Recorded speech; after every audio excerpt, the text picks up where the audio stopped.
city you burn, I'm gonna build one high.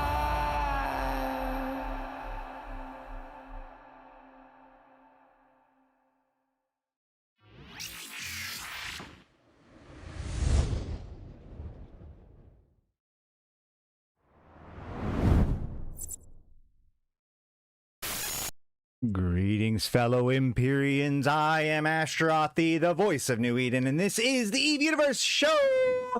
Welcome, welcome, welcome. It is, sorry, I forgot to say this. It is what? May 24th, YC128. I think I've tweaked with my audio a little bit, but my camera's messed up now. Awesome, awesome. Better now. Hopefully the audio actually sounds a little bit better. Maybe, I don't know. I'm experimenting with the mic a little bit further away. We'll see. Continuing to try to improve my setup, of course, and of course, as soon as I go live, I start to judge it. I'm too far over. It's whatever. It's fine. We have quite a bit to talk about today because the election continues, and we have talked. Who won the election? How was FanFest? It was great. Yeah, it is definitely 2 months from now. That's where we're at the moment. No, we are currently outside of the Rodin, oh, hold on. Spoilers.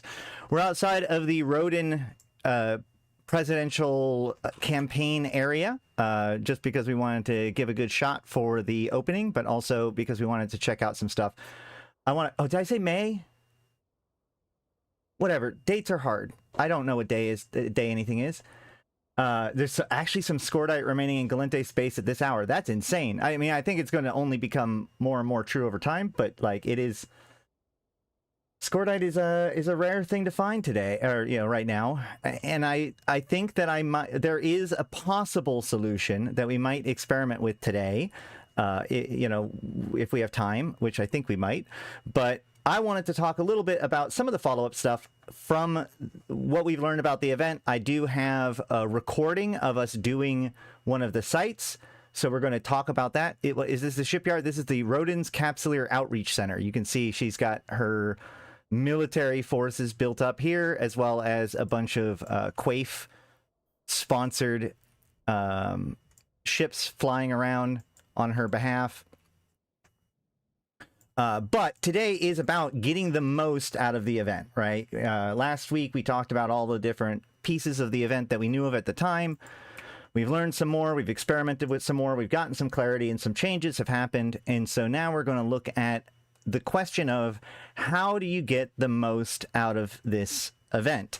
I'm not going to go over all of the details from the previous one. So if you need to, you can always just go watch those. I also have a video out that lets you that gives all of the information, all of the lore and everything about the 3 different candidates that you should go check out. There is a link down below if you haven't already, that covers all 3 candidates and why you might want to vote for them. Of course, I strongly recommend you voting for 3 rogue drones in a trench coat, also known as Alex Morio, or Moreau, depending on how you want to pronounce it. But we are currently outside of Rodin's shipyard just for a little bit of a change of pace. Or Rodin's, I guess, campaign area. I did witness a ganking here earlier, so I guess one of the big things is that when you go turn things in, make sure you bring... This is still Eve. People are going to gank you if they can. Bring something tanky to do your trade-ins. So we have a presidential track, right? This is actually a new character. I'm on an alt. We'll understand why I'm on an alt as we go through this discussion, because really, as it turns out, this event is the game of alts, right? And I'll explain why. First of all, oh man, I should have probably started on Ashtarothi, but they've done this new thing when it comes to these event tracks where your points get capped at 1,000, and it's not just that the track ends there, and then in the last week the track extends. Because they've made it so the track extends, they've actually made it so that you can't no, because I'm still going for Moro, and I'll explain why. You can do all 3 if you want all 3 campaign buses, but that's not what that's jumping a little bit ahead. So The problem is that once you get to this 1,000 points, you no longer gain points. And if you remember, the points are actually your voting power within the election. So if you get more points than 1,000 before the final week, all of that effort doesn't mean anything, right? You stop at 1,000, none of those count. On the last week, it'll get extended, then it'll start counting again. But any points you earn between now and then above 1,000 gets basically thrown into the void. I have confirmed this with CCP. We're getting there when it comes to presidential turn-ins. That's interesting. There is also a cap on different presidential, or like the amount of points that you can get, presidential favors and whatnot. And that's actually pretty obvious. If we go down here, we can see that each of the tiered challenge rewards, the first one is worth 10, the second one's 15, 20, 30, and then the last one's worth a presidential favor. So if we do this, we can do the quick little math. We can say 50, 75. So it's 75 political favor per task. And there is 1, 2, 3, 4, 5, 6, 7. So if we go up here, I've already done the math, but just so everybody can see it, we should be able to do 75. 75 times 7, and we get 525. And then we get 75 political favor from here. Am I missing something? I feel like I'm missing something. Am I missing 100 somewhere? Oh, right. Never mind. I'm there. I know where it comes from. Never mind. So if you do the entire campaign trail, you get 75. So that's 600. And then up here, you have 35 plus 25 is 60, 75 plus 75, 150, 250 plus 50, 300. So 600 plus 300 means that any given account can get a grand total of 900 political favor. And you can only get one presidential favor per track, right? There's 7 different tracks plus the 1, so 8. Wait, is that right? Hold on. No. Yeah. 1, 2, 3, 1, 2, 3, 4, 5, 6, 7. So there's 7 different tasks. I feel like I'm messing something up here. I'm pretty sure I did the math right. 1, 2, 3, 4, 5, 6.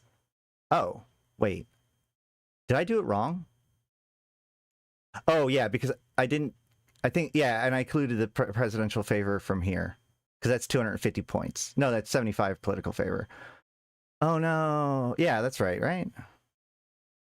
Because this is 30, 50, yeah, 75. So each task is 75 political favor. The campaign trail just gives you that 75 political favor. So it is 7 different tasks that give you political favor for a total of 900. And then there's also 7 different tasks that give you presidential favor, which gives you a total of 7 presidential favor per account plus 900 political favor per account. So, and 1,000 points until the last week. Now, obviously, the last week might open up more things in all different kinds of ways. Who knows? But as of right now, that is what we get. We get 900 political favor and 7 presidential favor if you do the entire track on every single task, right? It is insufficient to just do one track if you want to get the presidential favors. So if we go to Rodin's thingy, where is it? Which one of these things is Rodin's setup? Hold on. There we go. I don't know why it wasn't working earlier. If we go to Rodin's ship trade-in, we can see that the background is 150 favor. The mining burst is 250 favor. The officer mod is presidential favor. So the officer mods are all 4 presidential favor each. And if I understand correctly, this is the sole exclusive use of presidential favor is the officer mods. So in other words, if you max out all of the tracks, you can get 1 3/4 of an officer mod, which is not great. I mean, obviously, most people aren't necessarily going to absolutely max out every single thing, but even if you do, you only get 1 3/4 of an officer mod. I do know, like, just as a note, the Convocation of Empyreans is offering an opportunity for people to turn in up to 3 presidential favors, just in case, you know, if you get a 4th, obviously you should probably get an officer mod, but if you don't, then we are grabbing up the extras from people if people are interested in that. But even if we do that, the backgrounds themselves are 150 each, which, by the way, what a mess the backgrounds are. Oh shoot, I don't have it quite ready right now, but like they tweeted out finally what all of the backgrounds look like, except for they didn't. And I know Malak, I think he posted it on the forums, maybe it was on Reddit, but when he bought Rodin's background, it actually doesn't look like the picture that they posted. It's inverted. The silver part is kind of red and the reddish part is silver. So they didn't even tweet out the correct pictures, which is, I mean, you know, it's a choice. It's a choice, I suppose. You know, hey, there we go. That's the forum post. Hold on, let me pull that up real quick. Am I sure I want to leave YouTube? Wait, what? Yes. Go to the site.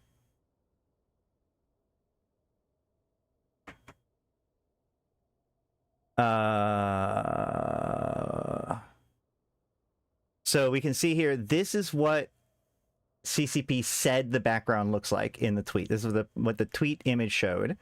And this is what Malak got. So kind of a mess, very much a mess. I do really appreciate, and I like, the thing that's important here is to remember that this is basically the prototype for things like the new military campaigns. And so the idea that there are, like, there's a currency that you get for doing objectives, and then you turn those currency in for various prizes for doing the event, or, you know, doing the military campaign. Like, all of that checks out, and this is good. And even the idea that they've added in this ability for people to unlock item or backgrounds, so that way they can do backgrounds as a prize. Very cool idea. Very much half-baked. They don't have the tools in place, and they've further bungled it by not actually showing the correct ones, which is wild. But here's Tenzin's one, in case people are interested. They should add corp logos as a viable LP store item. I mean, that could be cool. I honestly think that they should do more about Evermarks, but yeah. Oh, like for the NPC Corp? That could be cool. Yeah, for sure. At any rate, Morio's at the top. That's right, because you posted the picture of, there's Morio, the silver with silver. So we have silver with silver, silver, or like bronze with stone, and I guess that silver with stone? Is that even, hold on. Wow, that is, I mean, it's a little bit bluisher. Tenzin really is like the Kaldari. Tenzin is secretly working for the Kaldari. I know Malak thinks that Tenzin is working with the Amar because of the missile disruption, but like, I mean, anyway, doesn't look like an eagle. This is the Gallente eagle. I refuse to, like, it's just what it is. We gotta be okay with that. That's what the Gallente logo looks like. But either way, the point that I'm trying to get to here is that if we look in game, we can see that there are 1, 2, 3,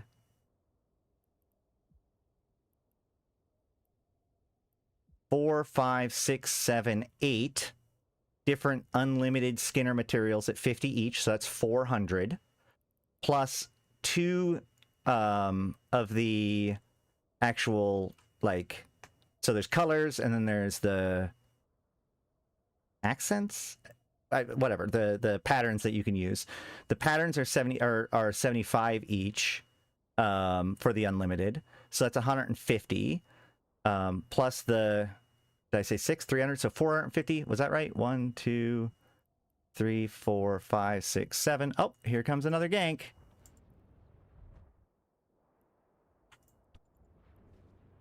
The fact that they're using this magnate here seems so ballsy to me. Why aren't they using a bustard. If you use a bustard, like the magnate has to warp off. If you just had a bustard there too, then the magnate would be able to drop the stuff in the bustard. You wouldn't even need a magnate. You would just need a Corvette. The Corvette goes suspect. The bustard is fine. You don't even have to warp the bustard off. You could just keep the bustard there and just keep dropping stuff into it using Corvettes. But either way, I digress. Does the trading activity give presidential? No, yeah, trading doesn't give any of the actual tokens. It only gives points. Either way, sorry, I'm criticizing gankers. They could be doing so much better. Somebody needs to go in there and start stealing from the gankers. That's what needs to happen. Look at all those shuttles. That's actually a really interesting idea, to use all of your multi-boxers, because like they can't tell which shuttle has the stuff. So that's one way to get around the gankers for sure. Which is funny because by the time you have enough for the officer mod, yes, that is a good point. Like I think it's actually impossible to get 4 presidential units without finishing the track already. Asher ganking guide. I don't. Maybe. I don't think I've ever really done like a ganking in high sec thing. Like I mean I know it very well, and we did that sort of stuff. That the idea of using the bustard to avoid the suspect flag or the orca or whatever, that comes from our days of like smashing structures, because like, you know, all the cans in the structure end up being suspect flags, and so you need to constantly be loading up high value stuff, and so you let the corvettes go suspect, and the bustards and the orcas and whatever it is that has a fleet hanger ends up being fine, immune to being you know, getting that suspect flag, and you still get the stuff. Either way, I digress. So in order to maximize your vote, you're going to need to do it on multiple accounts, because once you get to 1,000, it stops.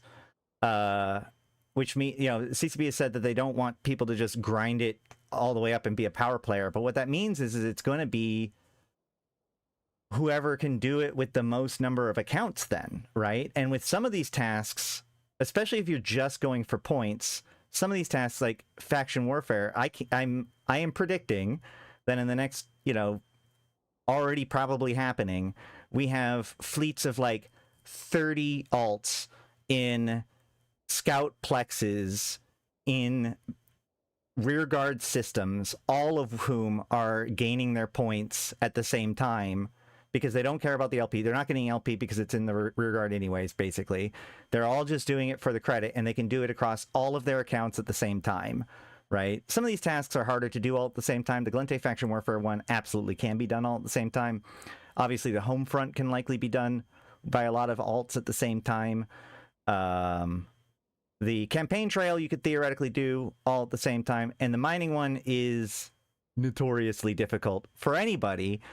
But oddly enough, having a lot of alts is also kind of good for the mining task, which we will go into in just a second, or in a little bit.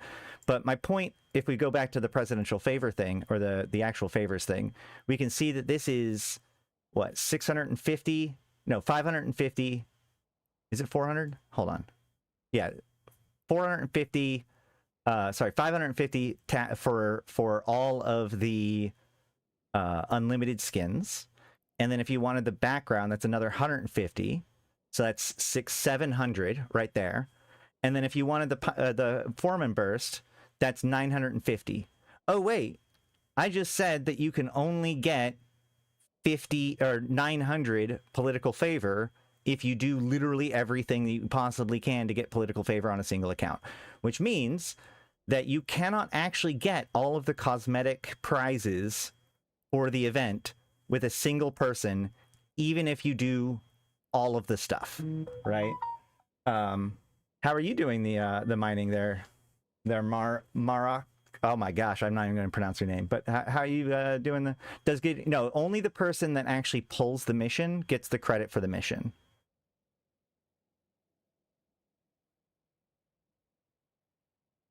So what this means is that like even like if you completely ignore the drones, which are admittedly pretty cheap, if you completely ignore, actually, I guess the presidential mining form and burst is not a cosmetic item, but if you want to get like all of the major items for the event, even if you ignore the giveaway stuff like the boosters and the skins, you actually don't get enough presidential or political favor to get all of the doodads.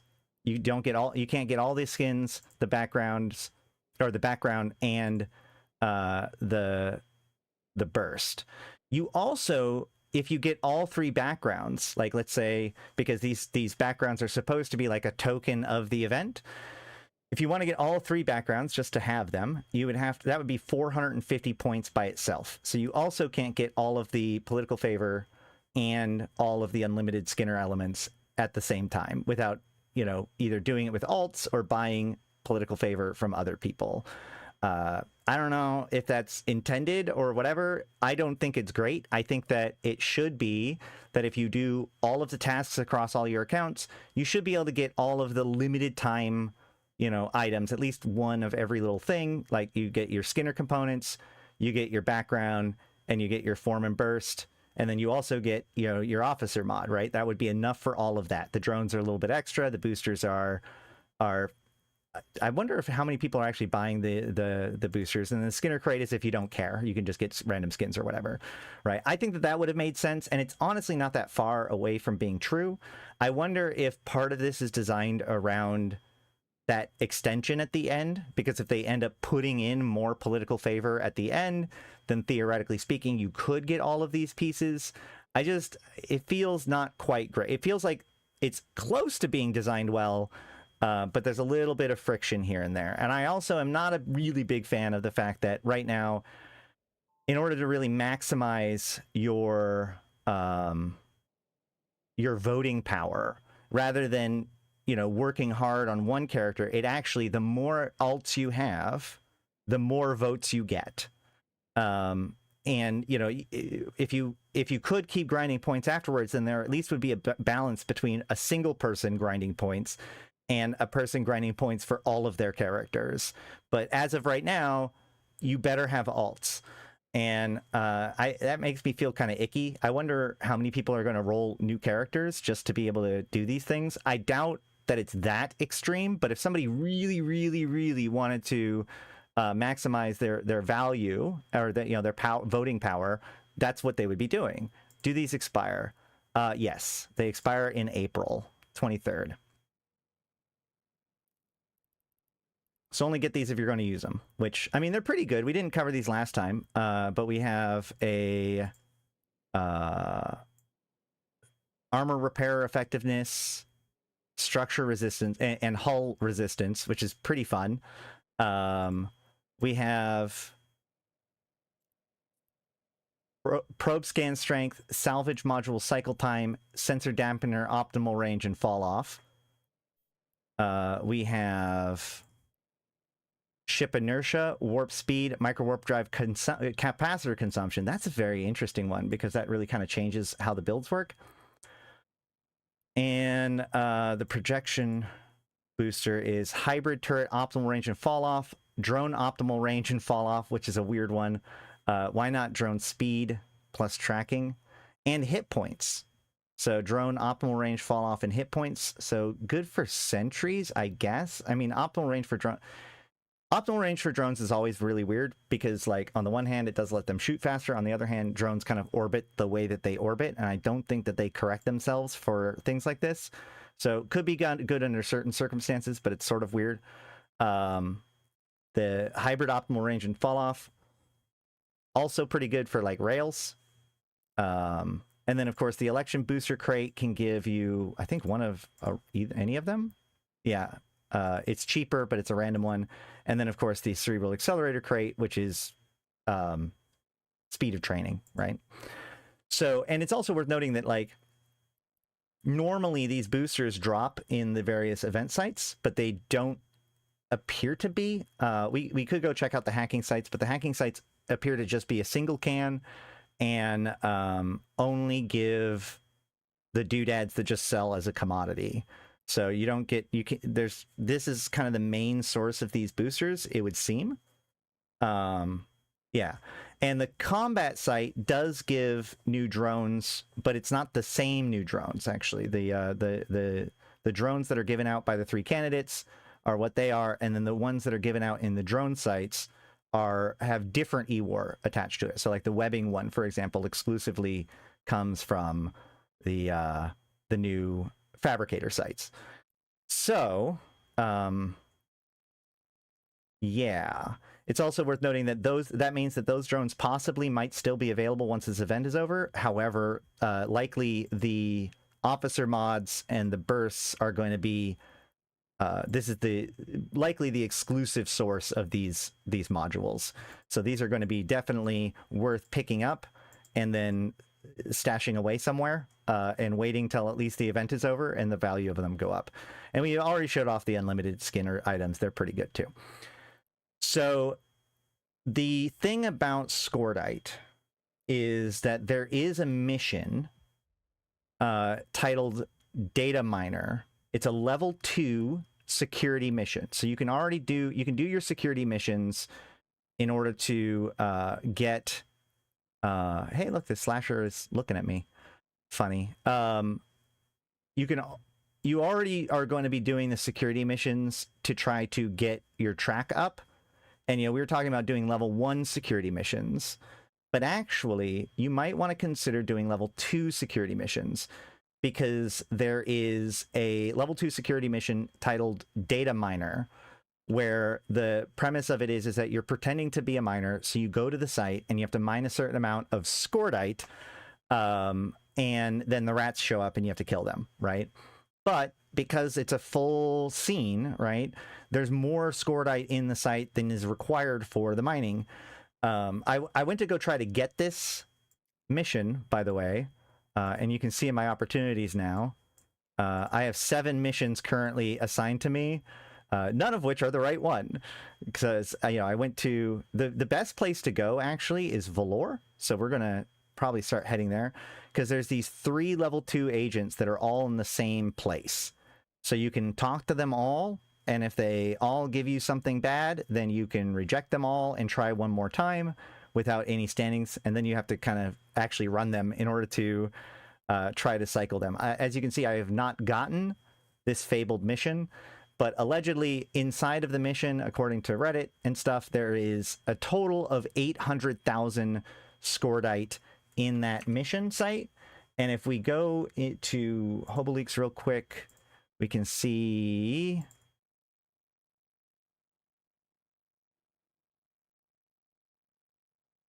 Scordite. We have 30,000, 45,000, so that's 75,000, plus another 75,000, so that's 150,000, plus 60,000, so that's 210,000, plus 90,000, to 300,000. So 300,000 Scordite is required, or M3 worth of Scordite is required for the mining event, or to complete the entire mining track. Where is...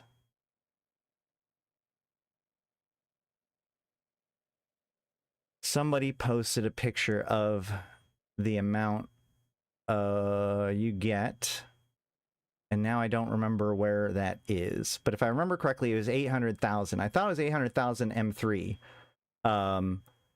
But so basically what I'm saying is that mission, once anyone gets that mission, it's now available, and there's enough for 2 to maybe even 3 people to complete their track completely just by mining in that site. And because it's a mission, you can not complete it for, I think it's up to 7 days, and every day or so the entire site will respawn. So once you get this site, you can actually, one of the things I was wanting to do today, what we're probably going to try to do today, is run level 2 missions or whatever in order to try to get this site. Because the idea is that once you get the site, then you can offer that site to other people, right? And we are here to maximize player engagement with EVE Online. So what I want to do is find somebody with the site that's willing to give it to us, or get it ourselves, and start providing this for people. There are some other caveats. You cannot bring exhumers into the site. I believe you can bring standard mining barges, but you can definitely bring the Pioneer. Yeah, it's one player is 300,000, so 2 to 3 people should be able to complete it per recycle of the site. But you can't bring in a porpoise or an orca or anything like that. So there's no compression. We do need to test, because I haven't seen whether or not you can bring in an outrider. That's my current thought when it comes to bringing in a mining boost that can be used. So that way we can at least bring mining boosts to the site, but without compression, people are just going to mine it and then jettison it into space. If somebody wanted to come by and scoop all the cans up, maybe they could, but ultimately, you know, people are just going for the actual Scordite numbers. It is also worth noting that there was a forum post about this where they were talking about how they had mined a certain amount of ore, but it didn't match the amount that was being progressed. I think that means that ore that comes from crits don't count. That's my assumption. Okay, retriever does work. So yeah, that's the plan. If you can cycle through, and once again, this is what's frustrating. This makes alts so much better, right? For every alt that you have that has enough standings for level 2 missions, you can head to Valor and pull these 3 missions twice, and you get 6 chances to get the data mining mission. I should have done it on stream, because I'm always so much more lucky on stream, but I failed to do so here. I actually did it with Ashtarothi too. Failed to get it with those 6, and then I kind of poked around at other places to see if I could get one, and didn't. Once again, you can go into your agency window and go to Agents and Missions, Agent Finder, and then set it to Security, Level 2, Any Distance, High Sec, Gallente Federation, in order to get all of the level 2 agents to be able to see, like, maybe poke at them to see if they work. You do need at least 2.0 standings with that agent, which means it's significantly easier if you've got 2.0 Gallente Federation standings, which you can get through doing things like faction warfare. But if you don't already have it, then whatever. But level 2 missions are usually pretty easy to get into. If somebody actually manages to get that site and willing to show, have us look at it at least today, we could do that. But also, I'm going to start heading over there since we've looked at everything we want to look at here, I think. Is there anything else we want to look at here? I think this is fine, right? I think that's it. Remember, you get a free decline mission every few hours without standing loss per agent. Yeah, that's why I say you get 6 chances per character to try to get the mission, because you get to ask all 3 of them, decline them all once, and then ask them again without getting any standings losses. And I do not recommend just burning through them, because you will also burn through faction standings, which is a terrible thing to do. So don't do that.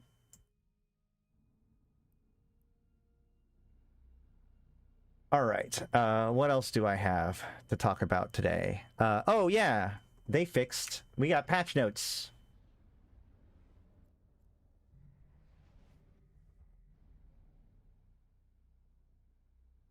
We've got patch notes.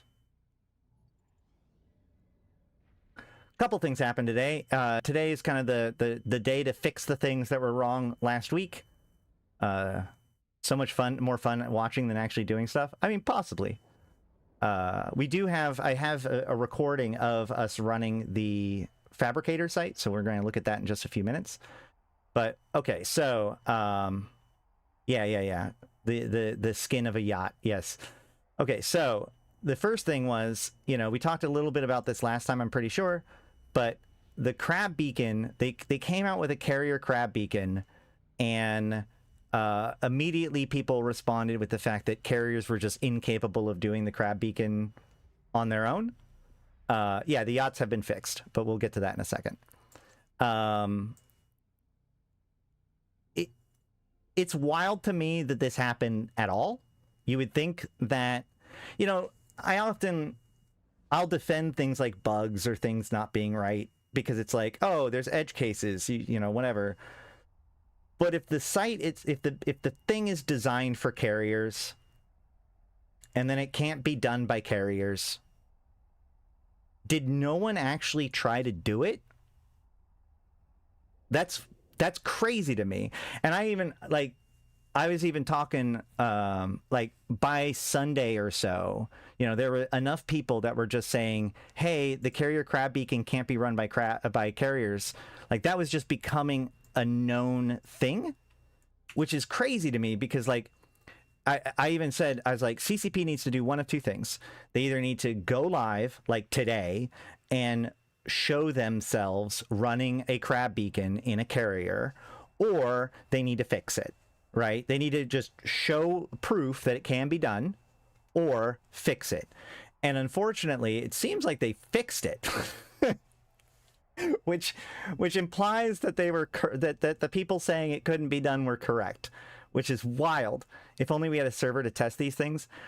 Well, they were supposed to have a server to test these things, but that test also got messed up. They're having a bit of a trouble, but this doesn't even need a test server. Just have one of your guys run it in a carrier. It should become incredibly obvious where the pain points are.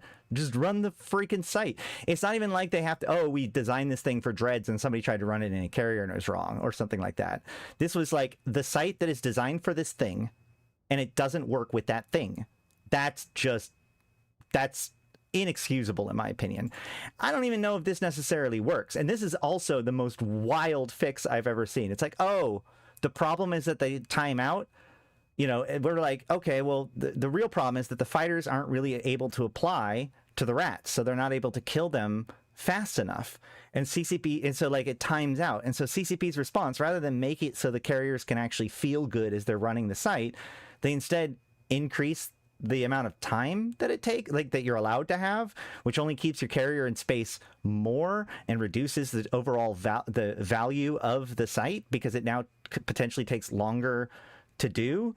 And then the other piece is like, okay, well, if it takes so long for the rats to kill or to be killed, then we're going to make the rats respawn less often, which should mean that you also get less respawn, less total rats to have to grind through.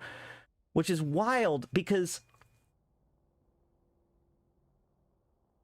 okay, the problem with the crab beacon, the carrier crab beacon, wasn't that just that carriers can't. Oh my gosh, hold on. Hello?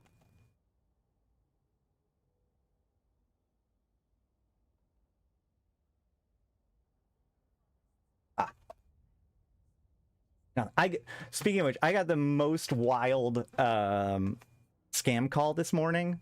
I got a guy, he called me up and he was like, hi, I'm with my cell phone carrier. We've had some complaints about people complaining about how much their bill is. So we would like to offer you a special offer, yada, yada, yada. He goes, do you know how much your bill is? And I go, but you said that you're from my carrier. Shouldn't you know what my bill is? And he just goes, yes, and hangs up immediately. And I was like, all right, thanks. Good job. Any rate, going back to this. So like the problem here wasn't just that carriers can't complete the site. It's the fact, the deep down inside of it is that ultimately the carrier's main purpose for this is to just activate the site, and it's easier to run it with more people. This doesn't make the carrier better at running the site. This just makes the site a little bit easier, which means if you were already using a carrier to like activate the site and then have other ships like Marauders or Supers or whatever you use in order to actually like kill the rats, this doesn't fix that. So I guess I'm just going to have to say it again. The way to fix the carrier crab beacon is make it so that while it's onlining, it deploys 3 different nodes 150 kilometers off, or even 100 kilometers, whatever you want, some distance off, right? That makes it hard for a single ship to sit in the middle and hit all 3. And make it so that random waves show up to randomly to each of those 3 points. So you have to deploy your fighters and take care of them, and then make sure that the fighters can actually fight the stuff, and make it so that they attack the probes. So the whole point is to keep the probes clear and safe, and they recharge if they're not taking damage. long enough for the site to be run. And that makes it so the site is able to be done effectively by carriers and less effectively by everything else. And that's it. That's all it needs to be. And this, I mean, hopefully this makes it so that carriers can actually complete it, but this balance doesn't actually fix the fundamental problem here, in my opinion, which is that the carrier crab beacon aren't really designed for carriers at all. So there's that. There's still travel time for fighters though, but yeah, but that means that like the decision, because remember, carriers are playing a real-time strategy game while everybody else is playing EVE Online, right? So in that world, it matters where you deploy your fighters. And the fighters do have like boosters that let them move fast, so you can like maybe redeploy them if you need to, but it's about making sure that your fighters are deployed where they need to be deployed and shifting them around as necessary in order to run the site. That was my whole point, right? So yes, there is travel time to fighters, but that makes it a decision between whether or not you need to, oh my gosh, I'm having wave after wave after wave land on this one site. That one fighter that I have there is insufficient. I'm going to sacrifice the guy that's over here to move him here. Oh no, now I've got guys coming in from this side. So what do I have to move over there in order to do that, with everything requiring a bit of time and energy to do? That's why I think it would be good. But I don't know. No one has told me why my idea is dumb yet, so I'm going to just keep on saying that. Either way, this isn't the only silly change that they did today. They also fixed the campaign buses. So the campaign buses had their mass reduced by 1 million kilograms. This gigantic mass is, in fact, the reason why they had such a slow alignment time to warp. But also they had their cargo capacity reduced to 30 M3. And while they were at it, they realized that they actually never fixed the other two yachts, and so they made sure that those were in line too. So if we go into game, we can search for yacht, and we can see compare all. I think, which one of these is the right one? Either way. And then we have the buses.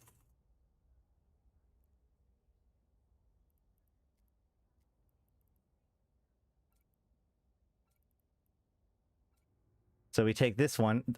That's wild that the basic one is the one that has the best stats.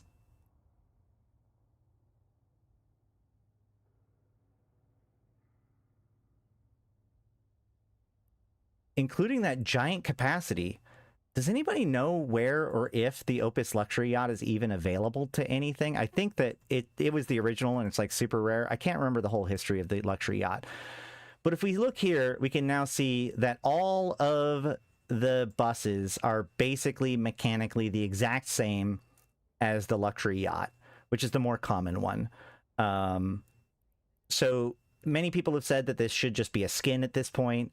I somewhat disagree, only because maybe they don't necessarily want a whole bunch of more of these yachts to be put in, but more importantly,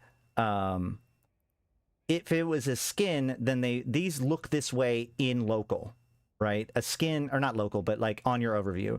A skin is actually, it's difficult to tell what skin somebody has on. And so if you're talking about like a campaign bus, I think it would make much more sense for them to be separate ships rather than separate skins. But I also might just be like reflexively trying to defend CCP here. The base one doesn't actually have any skins, so that's fun. Does the other one?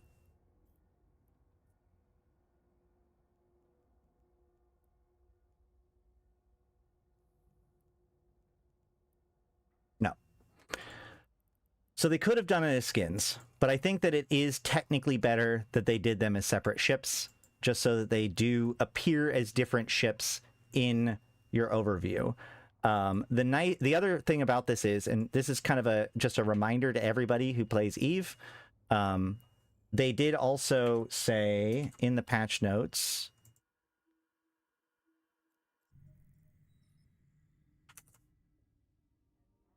Well, we'll get there. So then there's also these fixes. So the rampant drone fabricator rewards within lowsec now correctly rewards a lowsec amount of rewards. It used to apparently the fabricator site was giving the lower tier rewards for lowsec, which actually means that our experimentation was apparently with the lower tier rewards, which kind of makes me feel good because the rewards were fine. We had a great time and people want to do it again, but they definitely weren't like good for lowsec rewards. I can tell you that right now. We can't even Skinner the yachts. Yeah, because they're collector's edition. The campaign bus should have a bonus for fireworks that displays a poster of the candidate when the fireworks are launched. Jeff, that would be way too cool of an idea.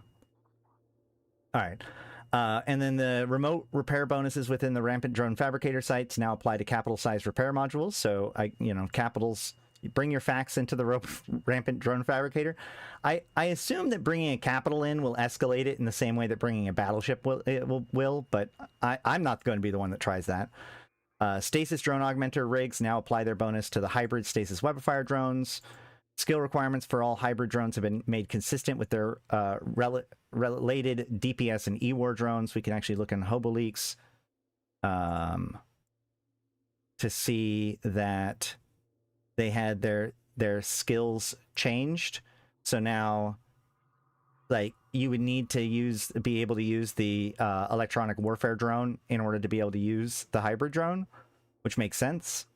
It also, I assume that given the way it was before, likely that, I don't know whether or not it was alpha friendly before, but now they likely are not. And then, oops, wrong one. Added a faction tag to the Moro campaign bus, and they changed the presidential skirmish command burst to being officer, or from officer to faction, just a little bit of consistency between those. We did notice those last week. The correct bracket icon will now appear for the campaign bus, and the campaign buses have been added to the default overview. And that reminded me that we need to talk about default overviews and when CCP adds ships. Just as a reminder to everyone, every time that CCP adds new ships, they just said, like it says here, to the default overview. But the problem is that most people don't have the default overview. Like this is for like new accounts or whatever. Once you start making changes to your overview, you actually have a file on your computer that like designates what is and isn't shown on the overview. And that doesn't get updated when CCP adds new stuff. So this is why, like, whenever they come out with a new event or something like that, often people won't have the correct stuff on their overview, be it a ship or a rat or whatever. So to fix that, anytime CCP is doing a major patch when new ships or new rats or new whatever is added into the game, it is worth going into your overview settings, so top right corner, more, open overview settings, and then you go to your filters tab, right? And what you're really looking for is entities. This is not the right tab. Hold on. So if I wanted to go to general all or whatever, right? So we can see here, like, the goal here is to have all of the different entities, which are all the different rats. But you can see that since I haven't kept this updated, as they add new things, there are new ones that are not available. So we can see that, like, if I scroll down, we can see the home front operations. I just never added them to this particular overview. So even though, like, it's supposed to show everything, it doesn't show everything. So you have to come up to the top here where it says entities, right click, and you go select all. And now all of the rats will show up no matter what they are. Likewise, if you come down here to ships, oh, I guess it did work. It worked here. How did that work? Well, it's worth triple checking just to make sure that, anytime CCP adds new ships or anything like that, to come into your overview settings and make sure that all the ships are being shown if you're interested in ships, and all the entities are being shown if you're into NPCs. Likewise, deployables or celestials or whatever it is, right? Once you've started making modifications to your overview, it's worth, doing that. Have I stopped playing Eve Galaxy Conquest? I mean, largely. I casually poke at it. It'd be worth checking it out, potentially. But I definitely am not putting a ton of time into Eve Galaxy Conquest at the moment. So yeah, that is something to keep in mind when it comes to your overviews, especially when it comes to patch day. The other thing that you can do is make sure you come up here to this top right corner where it says brackets, or where it's like a bracket, and make sure that this says show all. Now, by default, this actually sometimes reverts just because of things being bad, and this is one of those things that, like, I cannot believe that this is not persistent. You can open up that file that controls your overview if you want to lock that in, but there is no way in game at the moment to be able to make that like work consistently, unfortunately. So, you know, it's always worth going up here and making sure that your bracket visibility is set to show all, so at least they appear in space. And then when you see something in space that you should see in your overview but don't, like let's say for some reason I'm in this site and these Gallente sentry guns are, you know, I can see that they're here, but they're not on my overview. So I would just right-click them and then go to Overview Settings, Add to PvE tab, and boom, they're now there. And likewise, I can right-click them while they're on my overview and go Remove from PvE tab, and boom, they're gone. So that's some basic overview management. Just a reminder, because like I said, they brought up the fact that they added it to the default overview. So I wanted to, you know, show off at least that much. All right. And that's it for the patch notes. Nope. There's still 2 more. The remote repair bonus to Triglavian system effects will once again be applied to muted adaptive remote armor repairs. That's what Drake said last time, which, by the way, if you haven't checked out the last stream where we went over the patch notes, Drake does show up about halfway through. Drake Idion, who's been very, very working with CCP kind of hand in glove to help fix Pochvin ever since he was on the CSM.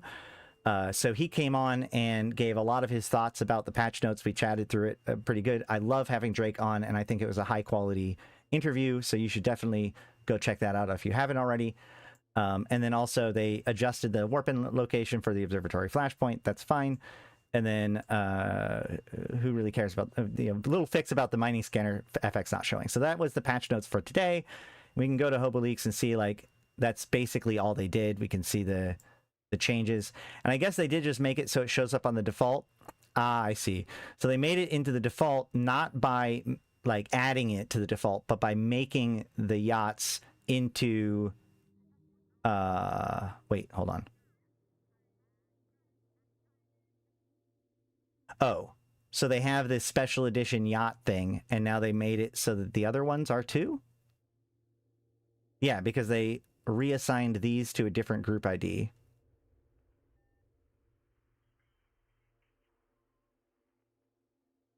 So they took all of the other yachts and made them into the same group ID as the original yacht, and then they changed the string of it from election campaign buses to special edition yachts. So, you know, they backdoored their way into the solution, I suppose.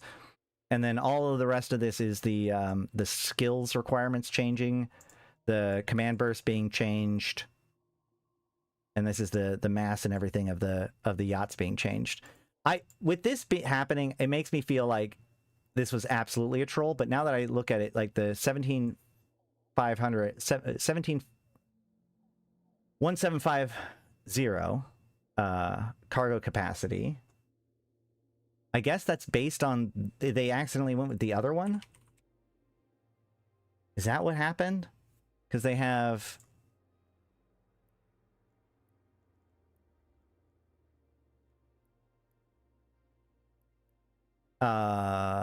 yeah, right, because the original yacht did have the 1750 capacity, but this massive mass.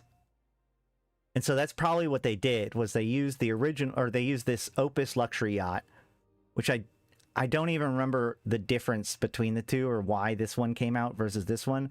I'm pretty sure this luxury yacht, do I even have one on this character? No.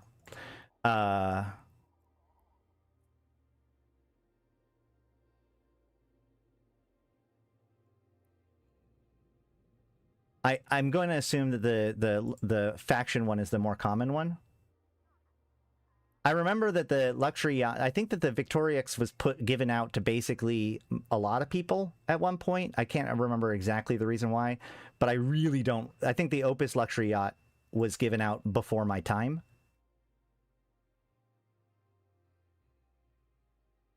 Is the skirmish command reward worth it?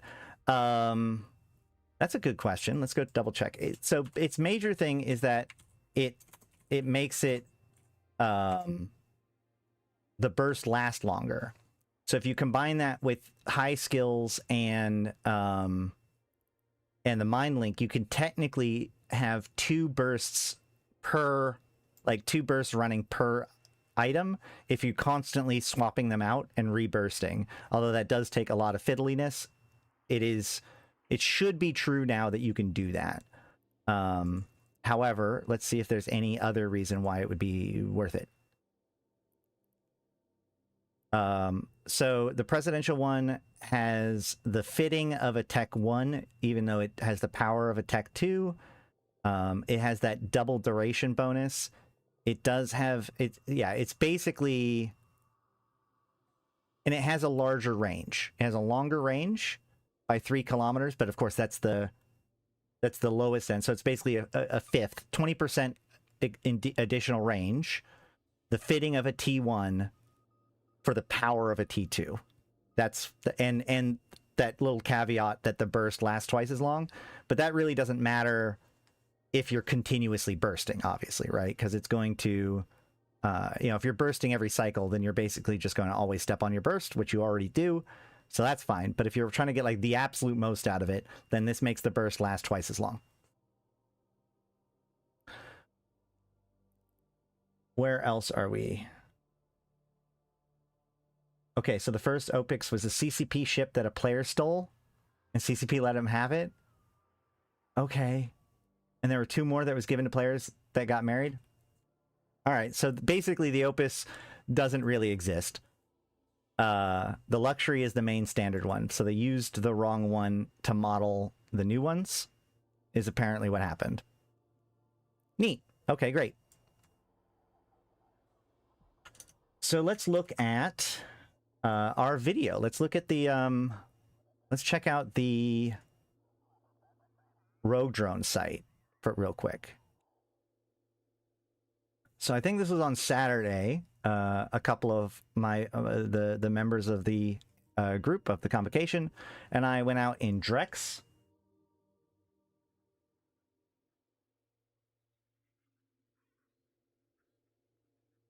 And hold on.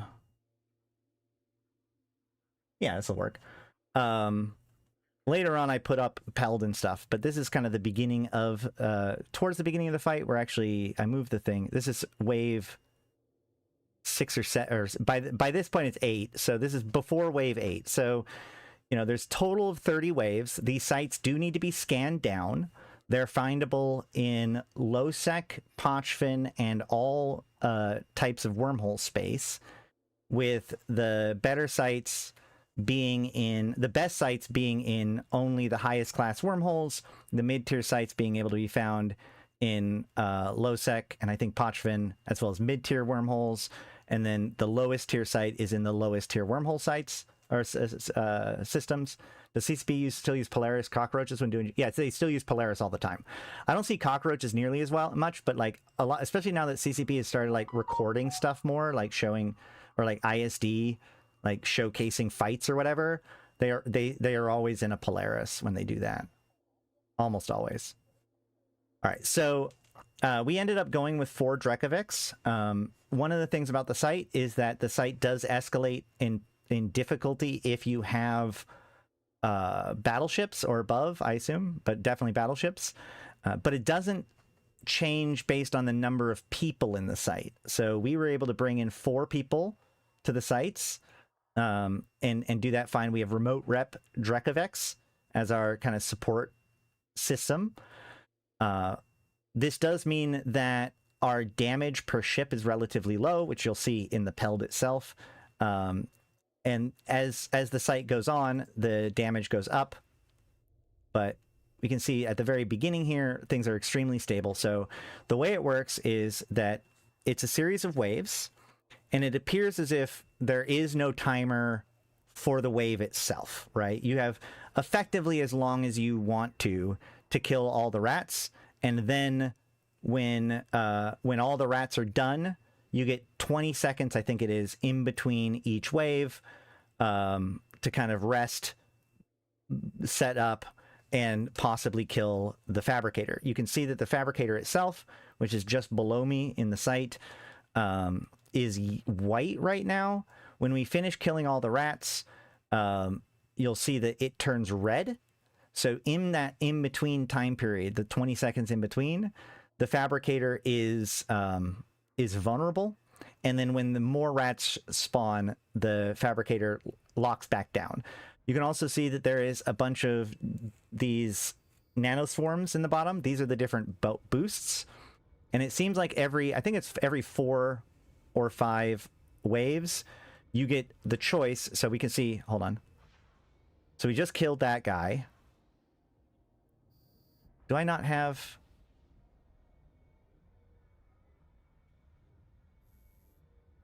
I don't have all of the timers showing. I'm sorry. So what you see here is that we're actually damaging the rampant fabricator in between waves, because one of the things that we found was, like, if we were panicked, like we decided in one of the earlier waves, it was like, okay, well, that was rough. We're going to call it here, right? And so we went to go blow up the fabricator, but we actually failed to kill the fabricator in the 20 seconds that we were allotted. But then the next time it became vulnerable again, it was still damaged. So what we've learned to do now is to burn the fabricator down to mid-hull and then just leave it there. So that way, when you do want to pop it, it's not a question of if you're going to be capable of it. Make sure not to accidentally pop it. The other problem with this, though, that you need to keep in mind is that even though when it locks down, it stops taking damage, but it doesn't break the lock. So if you have your gun cycling, it will continue to cycle on the now immune fabricator. So just a little bit of a thing to note there. The rats, there are, frigates, destroyers, battle cruisers, and battleships, especially later on. There are a few different kinds. You can see there's the Alienator, the Corrupted, and stuff like that. The major ones to pay attention to... Do we get any in this wave? No. Do we get any? Let's see. Where do we get one? Yeah. So here we see that there's a blackout rat. Oh no, this is not working. Hold on.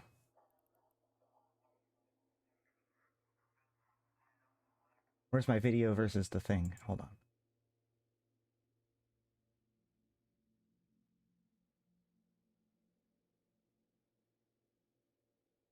Here we go. Okay. Whatever. We'll make this work. So we can see here in the overview, there is blackouts. Now the blackouts are really important because, so one of the things is that all of these rats, they spread. This isn't a single brain. There are multiple brains per wave, which means that they spread their damage, which is actually make things like this spider tanking Drek situation easier, because their damage is pretty high for what they are. And we'll see that when I pull up the Peld, I think. But the biggest one to pay attention to, though, is these blackouts, because the blackouts are usually pretty small, but they have jams. So this is the thing that, if you try to have a group-based thing, they're going to be the ones that mess with you. So you might want to prioritize them. It's worth noting a lot of the time that the rats spawn. We can see as we're waiting here. When the rats spawn, they spawn very close, right? And then they immediately start rushing away. This one isn't even as close just because of where we're positioning, but you can basically position yourself so that these rats start directly next to you, but they run away very, very quickly. We weren't even able to lock them and web them in time. So, but if you focus down these frigates real quick, because they're moving away from you, at the very beginning, you can pop those dudes super quick and get them out of the way before you do anything. Now, you can see in between waves at certain times, not in between waves, but you can see here at the beginning of wave 8, right? At the beginning of wave 8, we get 2 of the nanoswarms become active. So you have until you kill these rats to pop one of these 2 nanoswarms. If you just kill the rats, both nanoswarms go back into lockdown, and you don't get to decide which of these nanoswarms end up changing, like being available. And from what I've been able to see, not all of the nanoswarms are available in every single match. I believe I fixed that, Abyssus, but like it might be confusing because of the 2 different things. Hold on, let me just do that so that way you don't. It's obvious which one I'm talking about. So we can see here that there's the Masker nanoswarm and the Clarifier nanoswarm. I don't know what all of them do quite yet. Let's see which one we end up killing. We kill the Clarative one.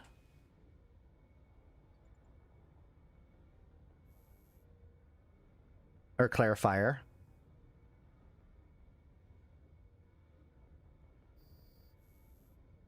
And then I should hover over the thing here in a second to see what boost I got. Hopefully. Was I smart enough to? Come on. Oh, I hate it when I disappoint myself like this. No? Not curious at all about what boost you got, Ash? Gosh darn it. Do I ever hover over it? Oh my god. I'm so mad at myself right now. Hold on. What about the next time it pops? The next time it pops...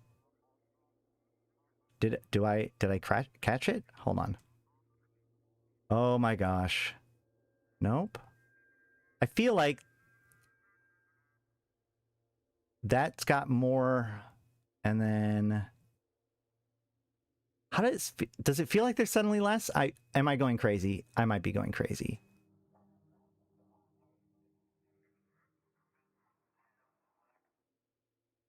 Why did I do this so poorly? I'm so sorry.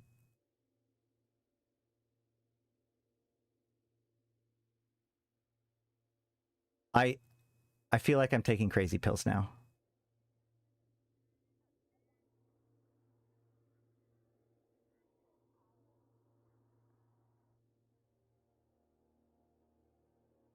That's so bad. Ah.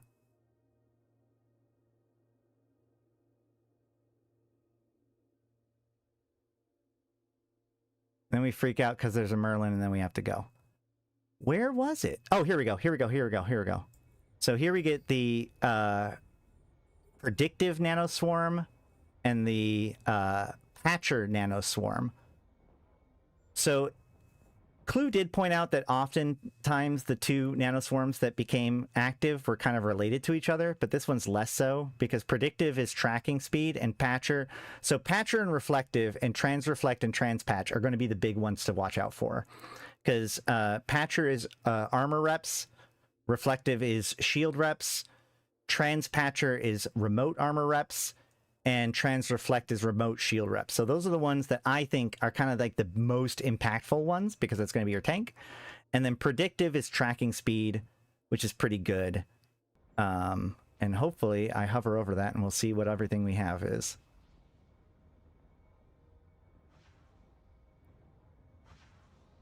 Did I do it? Hold on.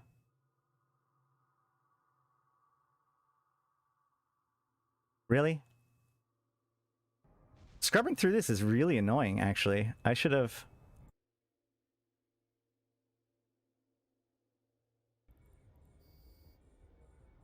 What do we got? So we make the decision to go after the predictive. We shoot it. It is about 41 kilometers, especially if you're above it away. So you do want to be able to project that far in order to get the nanoswarms. And I hover over the boost to see what kind of boost I got.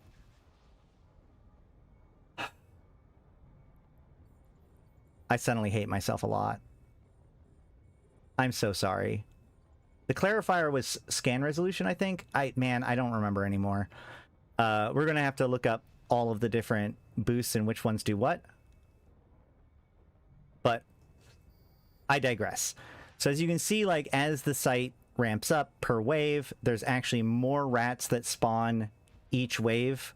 And eventually you get to the wave where you have the battleships. And the battleships end up being kind of the spooky one. Let's see. Yeah, here in this wave, I don't know if this is our first battleship for the wave, but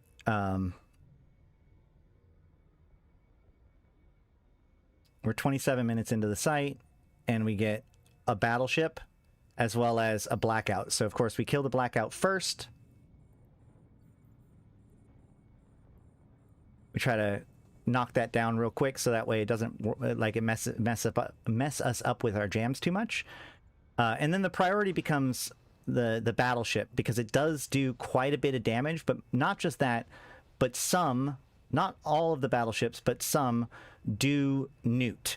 And the newt pressure from that battleship is a big deal. So if you're going to be soloing it, there isn't a lot of newts in the site, but once you start getting up to the battleship spawning, those guys do have pretty nasty newts that take some pretty big bites out of your capacitor. I don't know.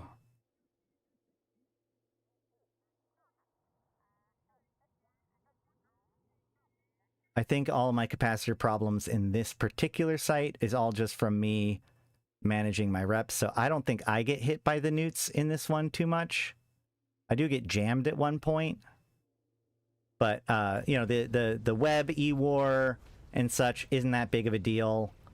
I didn't see any target painters or damps or anything. It's mostly just webs, that battleship newt, and there's no scrams or anything, so you can always just leave. But if you leave, you know, you're kind of abandoning the site without completing it. The loot itself was pretty good.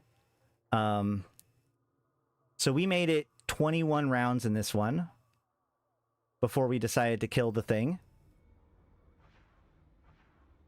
And we ended up with, let's see.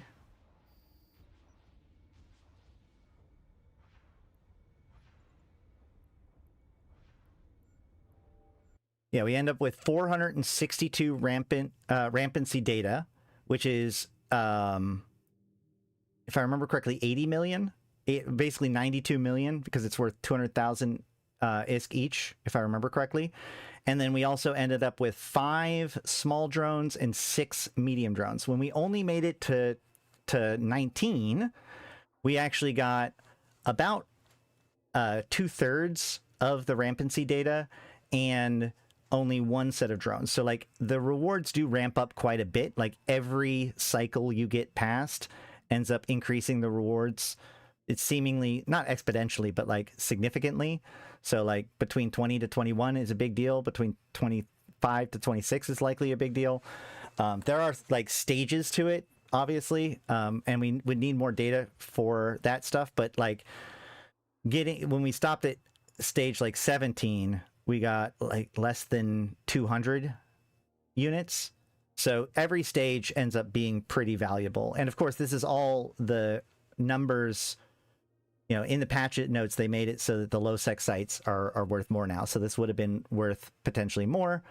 And we do hope to run it again. One thing that I will say is that everybody, all you know, the 3 other people I ran it with and myself, we had a great time doing it. It was a lot of fun, especially with the Drekovics and trying to like balance the reps and stuff. I have heard of like paladins being able to run through these guys pretty effectively. Soloing it would be a pretty big challenge, especially given the fact that you have to deal with like the newts and everything. But a big piece of this is getting the correct bonuses. Like if you see at the end here, we actually never got the trans patch bonus. So if we had gotten that trans patch bonus, we would have stayed for longer.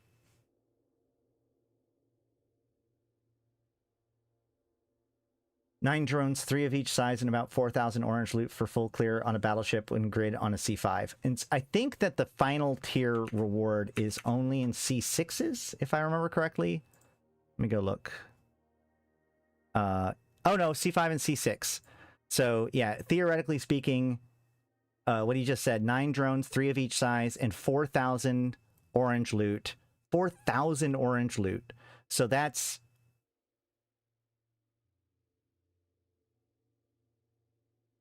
Wait. Is that 800 million ISK? Hold on. That's how that works, right? Rampancy data dump. Check its price. Its price is 200,000. Yes, sir. Okay, great. So that's a lot. So yeah, the maximum, let's call that the maximum reward. You get 800 million ISK for fully completing the site, plus the drones, which are, you know, pretty valuable right now, especially depending on which ones you get. If you get the web drones, those are going to be, yeah, I guess the web drones are going to be good for sure. I don't know which one's going to be like the best ones to come out of all of this. But yeah, so it's pretty straightforward. It is an open area, so like anybody can warp in if they want to. But you have to stay within range of the fabricator, so it's not like you can like move way far out and do it. So you kind of have to just sit around and wait for people to maybe show up on you, which is, you know, a level of exciting. Do you think the target painter drones will sell?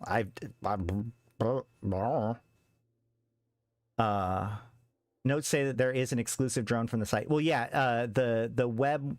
So, hold on.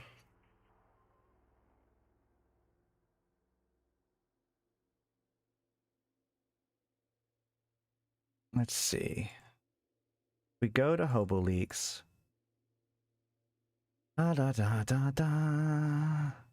Okay, we have the SW series, which is webs, which we know comes exclusively from the road drone sites. Then we have the Newt, which I think was also exclusively from the road drone sites.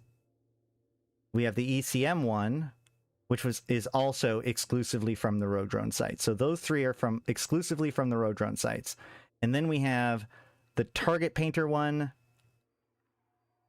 the sensor dampener one, and the tracking disruption one. And I think those are the ones for the presidential one, you know, for turning in tokens, right? If I remember correctly. I'm pretty sure that's how that works. Yes, no, ECM and damage on the drones is pretty dirty. But on the other hand, like ECM drones, you don't buy ECM drones. You buy ECM drones to leave them behind, right? So like the idea that you would have ECM and damage drones is kind of risky, because it's like they basically are drones for almost exclusively the Griffin Navy issue, right? Because like when the drone jams the person successfully, the drone itself becomes the only thing that they can lock, not the actual ship itself. So piss trig off, yeah, I mean that can work too. But I mean the Griffin Navy issue.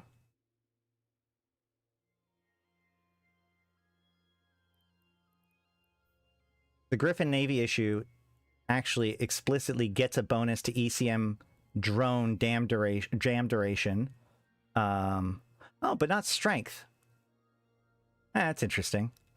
The point is that the Griffin Navy issue as a tool, that's how it functions, is it uses its ECM drones to jam out the target while it does a whole bunch of damage. So although I guess you do have the 85% penalty to drone damage, so you're basically spending a lot for a hybrid drone that doesn't really do anything. So never mind. Yeah, I don't know. It's kind of an interesting one. Are there any site drones on the market? Yeah. Let's go check that out.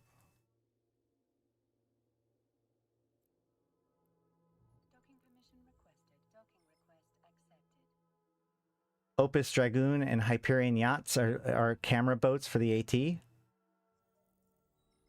Opus Dragoon. I didn't even know that was a thing.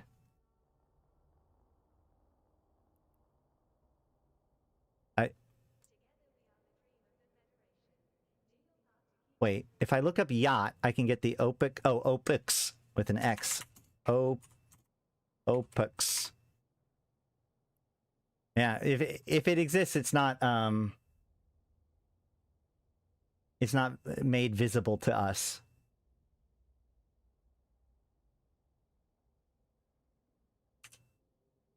All right, let's close this client real quick and change it over to this client. Wait, why is my screen... What is happening? Was it correct with the other one, or was it always wrong? I don't know what's happening. Either way. Nope, this is the wrong one. Hold on. I'll log off this. The Scordite in your asteroid belt magically despawned? Oh boy.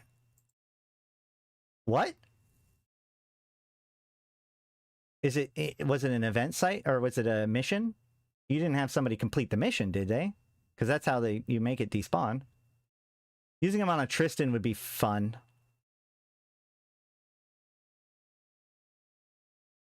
All right, let's see. We can open up the regional market.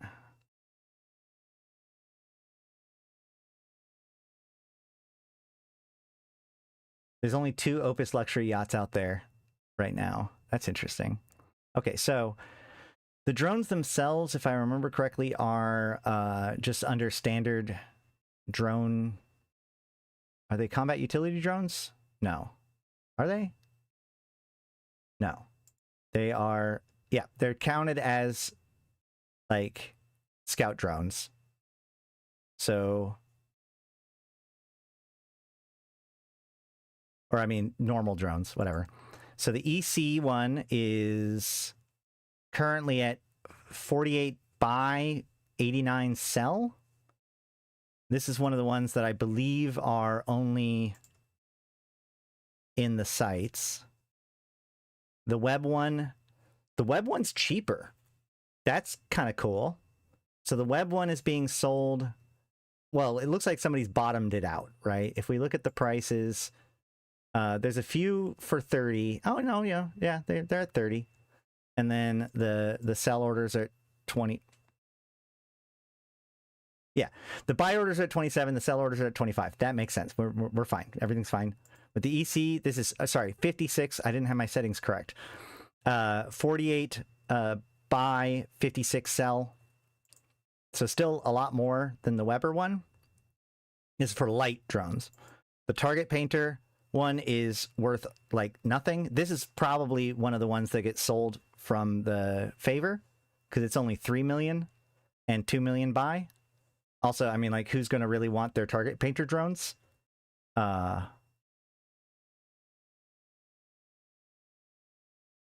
Yeah. And then the Tracking Disruption one is, right? Yeah. So this is another one of the ones that are sold, and you can see it's only 1.5 million buy, 2.5 million sell. And then the Sensor Dampener one, which is also one of the ones that you can buy, is 1.5 or so buy, 2.8 sell. So pretty cheap. Golem gets paint drones. I mean, but the Golem gets bonus for its own painters. Like, it's already... The problem with that is that the Golem should have its own painters, which means that it's diminishing returns against the drone itself, right? I actually think that the ship that would get the target painting drones the most would be the Caracal Navy issue. Because the difference between a Caracal and a Caracal Navy issue is the Caracal Navy issue gets a full flight of drones. So that could be like a good place to be like, oh yeah, and my drones also target paint. And then which one is this one? Oh, the Energy Neutralizer one is 14 million buy, 8 million sell. So this is obviously one of the ones that come from the site as well. If we go to the medium drones, we see the Target Painter one is 15 million sell, 11 million buy. The Webifier is 71 million sell, 50 million buy. You can definitely see which one is the popular one, right? Which, of course, I think that I'm pretty sure that the EOS bonus should also affect these drones. Not the EOS, but the Myrmidon Navy issue. It's that weird one that has that web of fire drone bonus. So that should affect these too. So, man, they're trying to make that Myrmidon Navy issue a thing. But the the tracking disruption one is 21 cell, 13 buy. Which one is this one again? Sensor dampener one is 15 cell, 5 buy. The energy neutralizer one is 27 cell, 18 buy. And the ECM medium drone is 43 cell, 31 buy. So you can definitely see that the web and the ECM is the one that's got people excited. Which, I mean, that makes sense. And the ones that get sold from the normal favor are going to be a lot less for now. Remember, this is as this event is happening. If this site does remain evergreen and these drones end up being an ongoing source, then these prices are likely to change quite a bit as people figure that out. But it's still going to be true that the ECM drone and the web drone are going to be the most attractive one out of all of them. So with the heavies, though, we have sensor dampener is 36 sell and 10 buy. Very disagreement on whether or not they're valuable. Let's look at the price history here in the spread. Yeah, you see a big spread between what is and isn't being bought and sold. So this is one of those ones that it might be worth keeping up a buy order just to grab some of the cheaper ones and then flip them up to the sell order for some little arbitrage. Anyway, the ECM heavy drone, which comes with a jam strength of 2.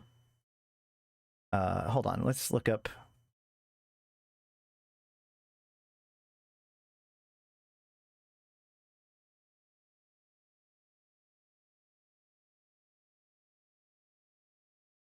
We do this one, and then we also do electronic warfare drone. Not EC300s, we want 900. EC900. We drop that in here. And then we go down to strength. Wait.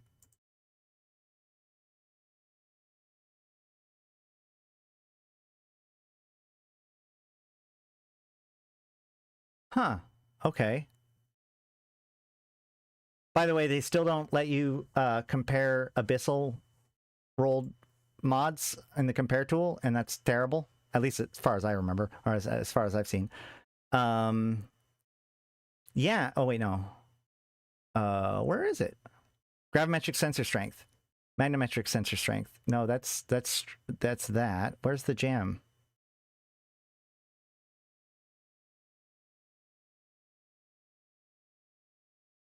I feel like I'm going crazy. Hold on.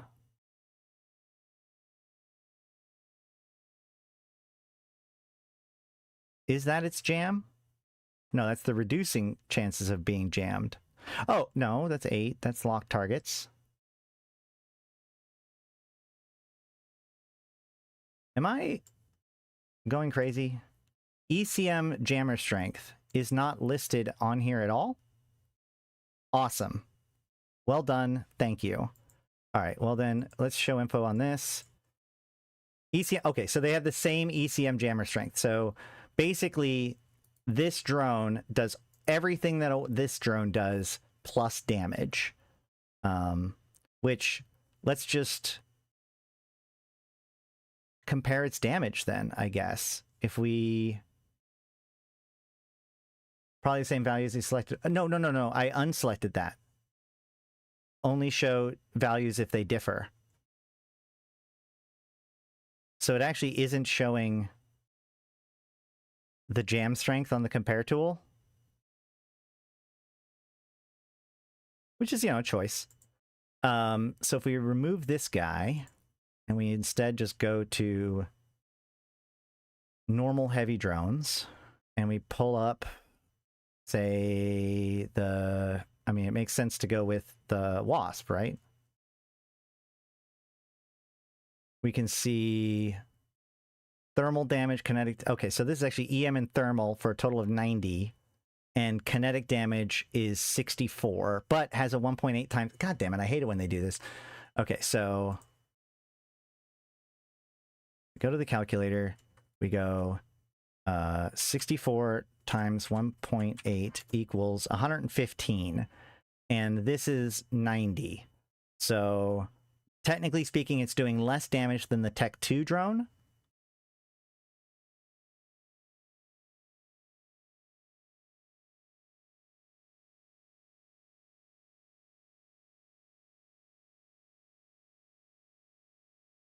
We have 64 times 1.5. 96.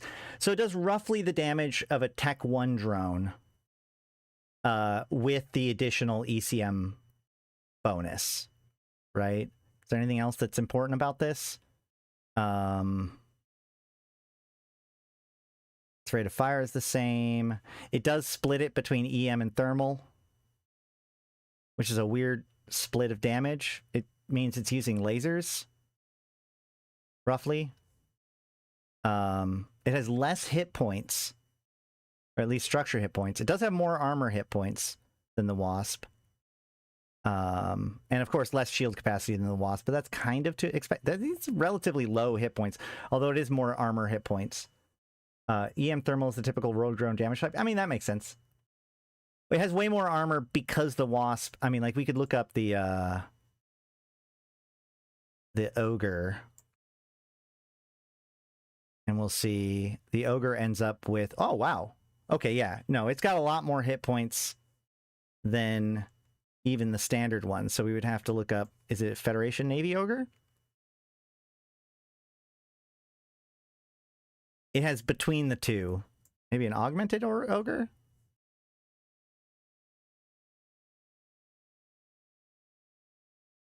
Nah, doesn't seem to have like a matching amount, but it is pretty good. It's closer to like the Gallente side. Maybe if we looked up like Amar or whatever, it would work, but you know, that's its own rabbit hole. What else do we have? The resistance profile is pretty standard. Its signature radius is the same. Its sensor strength is the same.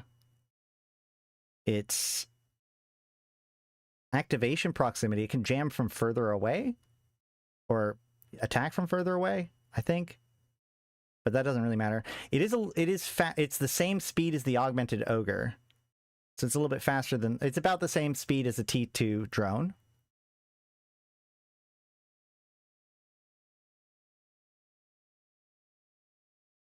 Yeah, it's basically, yeah, it has everything that the ECM drone does, plus like basically the damage of, you know, the normal drone of its type. So that's, I mean, they're pretty strong. They are strong. Don't get me wrong. Did we get all of them for like their prices? I don't think so. What do we got here? In theory, someone could take the monitor with an assist running target painters drones into Pochfin, and a fleet of absolute dumpster fire overkill some stuff and make the CSM weep. Wait, what? What are we talking about? Hold on. Probably the same value as you selected to show. Oh, no. Their faction, if they're even allowed, only. Hold on. Oh, yeah, we don't know if they're going to be allowed in the AT.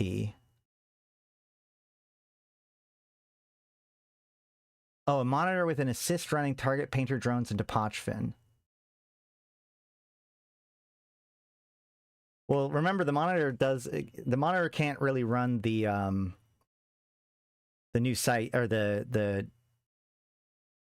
well, no, you can bring a monitor into the Dread site, but you can't Seagull with it because otherwise they will like blap you.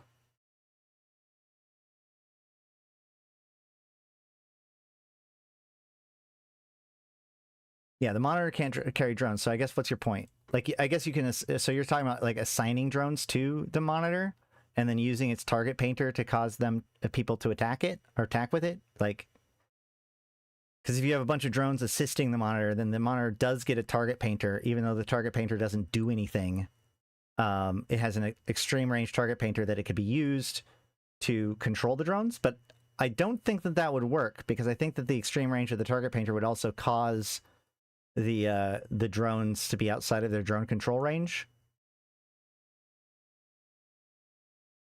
So that's probably not it. Either way, the Humboldt, the ECM drone, is 75 million, 46 buy. The target painter is 40 million, 20 buy. This is the Newt, right? Yeah, the Newt is 33 sell, 22 buy. I think that's kind of crazy. Wait, hold on. Wasn't the Newt not one of the bot ones? And the tracking disruption is 34 and 25. So when you get to the heavy drones, it looks like the ones that get bought are kind of just as expensive as the ones that get found. All I'm going to say is that wormholers are going to love these new drones. Well, I mean, they're the primary people that are also going to farm them, so that's probably good.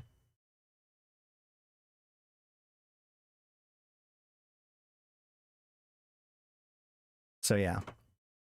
So they're pretty valuable. And again, like, this is only, like, this is during the event. This is when these things are still fully available.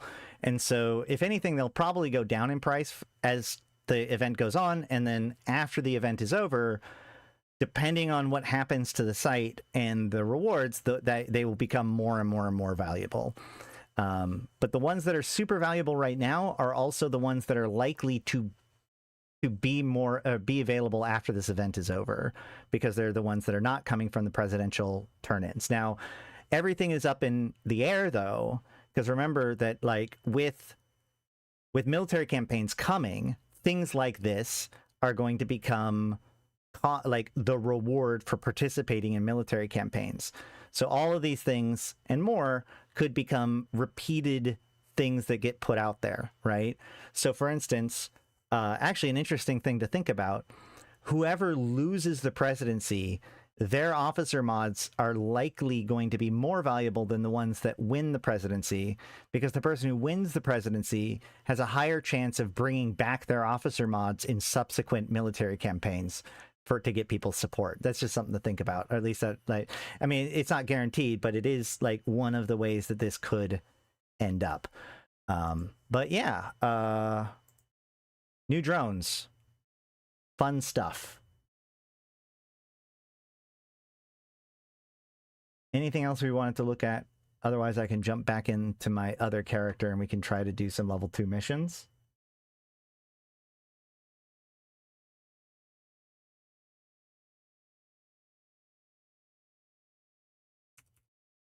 Any questions about the event site or the new site? Maybe they all come back through faction warfare campaign. Yeah, we don't know. They all could become available based on military campaigns. Not faction warfare. Military campaigns are not exclusively faction warfare. Just remember that. In fact, if anything, military campaigns are about making faction warfare bleed into other aspects of the game. Or the presidency hires the other cabinet and we all get gotcha'd. One of the things that Malak suggested as an interesting idea, like I've even now pointed out to CCP that they really need to make it so that we can change our votes, like towards the end, in order to make it so that we can actually campaign for our people to try to convince people to switch their vote over to our preferred candidate. I think that would be far more interesting. But it would also be interesting if, like, right before the final week, whoever is the lowest drops out of the presidency.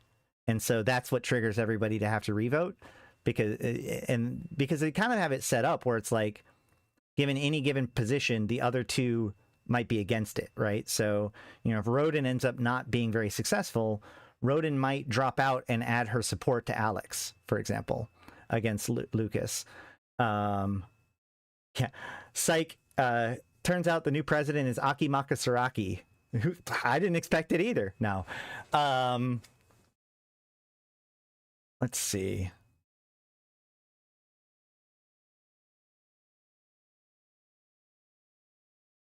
I will show off a little bit. We will look at the damage towards the end of the event site.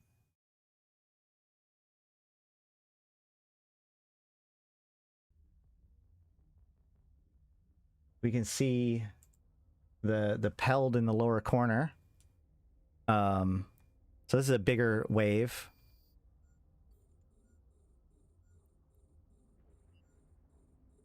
So I just have 3 of the targets on me right now, and I don't even think I have the battleship on me. Yeah, I don't have the battleship on me, and we can see that my incoming DPS is roughly 200 actualized DPS, so that's after resistances. I did have a reactive the whole time. The site does do exclusively EM and thermal damage, as you would expect with road drones. There's no extra like missiles or anything that does fancy other types of damage, so you only necessarily have to tank for those things. At this point, we see that I actually have most of the room on me, other than the battleship, and my damage is going. And you know, I'm taking now less than 200 because people have swapped off of me. But we can also see that our buddy Jamaican here is actually taking, just with the battleship alone, enough that most of our reps are going to him in order to keep him up. So the battleship itself does quite a bit of damage. All of the rats do a pretty significant amount of damage for what size they are. But they do, as you can see, kind of split damage and shift fire a lot. So that actually can make it easier for a fleet to do the site, because damage is a little bit more distributed. But remember, with those jams, it makes Logi somewhat of a challenge, because you know, if your Logi gets jammed, then it can suck. But most of the time, those jamming rats are really easy to pick off. I may have already found it, though. I'm earlier in the video when you didn't hover over it. Wait, what? Regarding the officer mod, the winner has more support, so more modules of that type versus the loser is less. Not necessarily, because remember, the person who's, like, you get the presidential favor, and you can spend that on to get whichever officer mod you want. That is independent of which candidate you supported to earn those points. So, like, you can get all of your points for Alex and then still buy, you know, Rodin. I almost said Lucas, but Lucas's officer mod is very weird, because it's a missile disruption. I think it's probably the weakest of all of them. But, like, you know, let's say you want the Rodin one, you could still run for Alex and then get the Rodin one.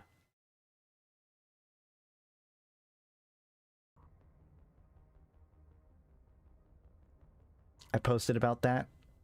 Which one? You posted about which? About yeah. You Malak has this awesome conspiracy theory that is worth noting. You know, we noted earlier that the Tenzin background is very Caldari-esque, but also it's kind of weird that, you know, Tenzin, he has this modified missile disruption system, but missile disruption is an Amarian thing. So why does this president have a collection of super cool missile disruption? Why are the Amar trying to help us get Lucas elected? That's the question Malak wants to ask. Why does the Amar want you to vote for Lucas? Something to think about.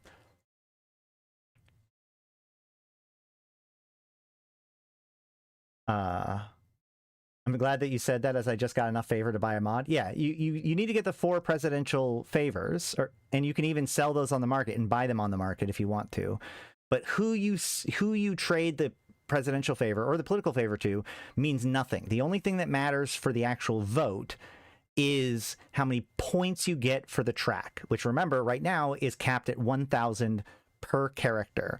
So if you really want to support your candidate, you'll want to get 1,000 points for as many characters as you want. So once you get your 1,000 points, you pretty much want to stop grinding, even though you kind of have to in order to get the rest of the favor, because you can't get all of the favor that you want before hitting 1,000 points. So there's little things that make me feel icky about the way that it feels very gacha gamey, where the different currencies don't quite match up to a nice clean number. And I guess I get that it kind of makes sense in EVE Online, because it's like supposed to encourage people to trade stuff on the market or whatever to deal with it, but it just feels kind of icky that the amount of currency you get and the amount of currency you might in theory want to spend don't quite match without having to get multiple characters involved. which means somebody has to not get something.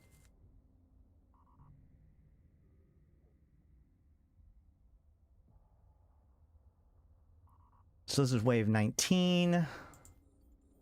Here's wave 20. Oh, here I do take battleship damage. So I'm taking damage from the battleship. Oh yeah, I got up to... I peaked at 276 incoming DPS. And again, that's real DPS, not paper DPS, so that's after resistances. So that is... I mean, 300 incoming DPS is not insignificant. Obviously, a good Logi or a Spider Tank situation like this, more than enough to handle it. But remember, there are still 10 more waves after this. So something to keep in mind.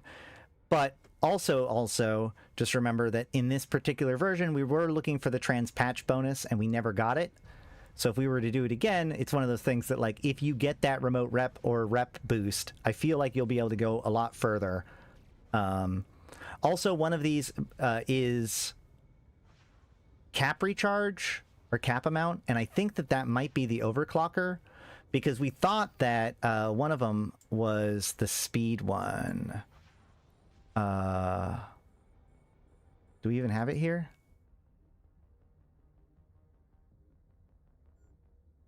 No. Yeah, there isn't all of the ones in each site. So sometimes you just don't get the bonus available at all. And sometimes the bonus doesn't unlock. Like in this case, we never got the trans patch in time. So we ultimately, in the end, we actually had we were doing fine. And then, where is it? Yeah. We were doing fine, and then a Merlin? Yeah, a Merlin landed on the grid with us, which of course got us all very, very excited in the middle of wave 20. And so ultimately, we kind of lost our bearing a little bit, and I made the choice to finish the site at that point. So we probably could have gone further, and we absolutely could have gone further if we had had the trans patch. And I will be trying to do the site more in the future. So make sure that you're on the Discord if you're interested and like paying attention in the COE comms channel in game if you want to participate with us. But I strongly feel that we could get a lot further if we at least get the trans patch buff. All right, let's jump back over to my alt and start looking into level 2 missions. And the maximum damage I took the entire site was still that 276. So it's not like, I mean, 276 incoming damage is what it is, you know, and again, that's after resistances. So, you know, it is a T1 ship, but I do have the reactive that's fully spooled over. Do I ever pull up my I don't think I actually pull up my fit during this video. I should have pulled that up and looked at it. But yeah, I mean, it's a pretty straightforward site. It's got a lot of little things going on. And like I said, all of us that were participating in it, it felt really good. I'm a big fan of roaming around with a fleet of Drekovics. It's like one of my new favorite things to do. So the damage is relatively low, but that spider tanking capability really helps people stay engaged, and it's lots of fun, and it makes it so that, you know, you can just keep getting more people involved. I think that the main improvement that I would do for next time, possibly, is I think that with the amount of reps on the field and the amount of reps that were required and everything else, if replacing one of these Drex with like an Absolution would be my next kind of thought about how to improve it. I think the Absolution bringing in stronger bursts and more bursts, as well as that really high upfront damage, would make it a good augmentation for this fleet. But I've seen other people doing it with in other ways. But, you know, let me know if you've been running these sites, what strategy you've been using, and how far and how successful you've been, and what kind of loot that you've gotten. Maybe we'll get more data points so we can figure out more about how rewarding this stuff is. I've been keeping an eye on like the Reddits and stuff, but there isn't that much information out there. So there it goes. That's the site, basically. Now then.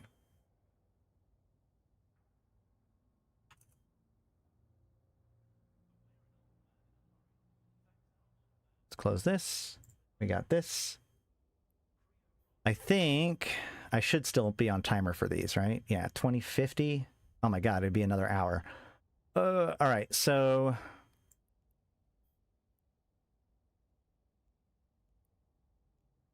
Do I have any of these missions easy? Oh, they're both in Alamo. Gone Berserk, Stop the Thief. Oh, all three of them are in Alamo. And Damsel. Okay, so let's go ahead and knock out these 3 missions. See if we can get that that mining mission. And if not, then we'll just be sad and call it a day.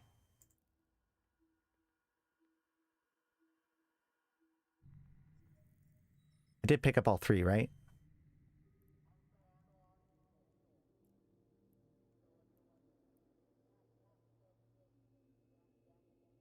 Can I tell if I accepted them or not? Stop the Thief. Damsel. It doesn't look like I did.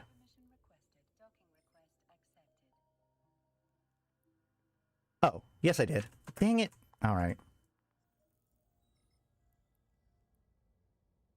I am using a VNI, not because it's good, but because it was what I had laying around from Homefronts.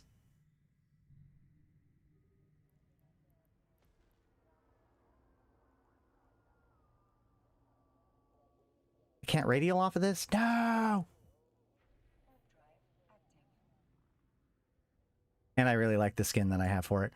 I also noticed that there's like all of these new particle effects around here. I don't remember when those got added to the VNI, but it is pretty cool.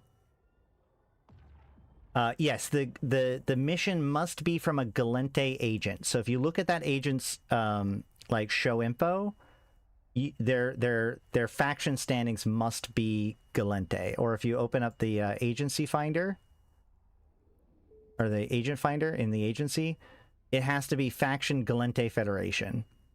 All of these will count. It doesn't actually matter where they are. You can do Gallente missions in Mimitar space, or wherever you happen to find them. But they do have to be Gallente like a Gallente corporation. All right. Let me do these 3 sites and then I'll come check it out, Sean. Blitzing level 1s is pretty easy. Just make sure it's a Gallente Corp. Yeah, I mean, blitzing level 1s is easy, but my theory is blitzing level 2s are also easy, especially with these 3 agents that are all right next to each other. Admittedly, you know, it being in Valor means that these agents could easily send you into Old Man Star. But if you're doing level 2 agents, you at least have the chance of also getting the data mining site. And if you get that, then you also can basically just knock out the mining requirements too. Oh yeah, having multiple overviews is so cool.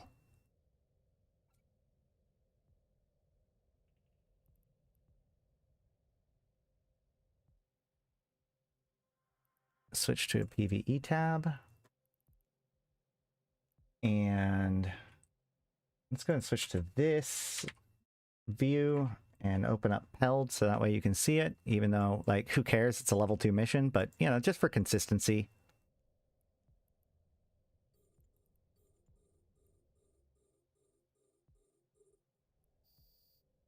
Taking some pot shots to get people engaged.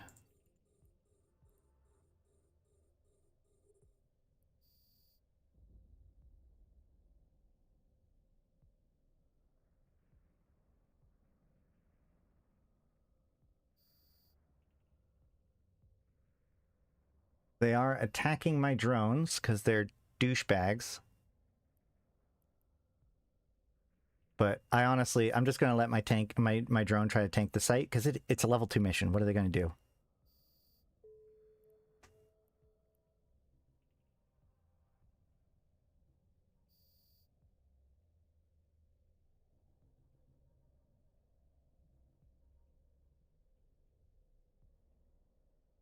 Obviously, when you're doing these missions, don't take missions that target enemy or like, sorry, other empires. So like if the mission itself, if we go to the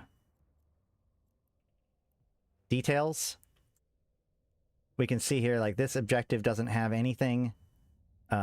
This objective doesn't target any particular group.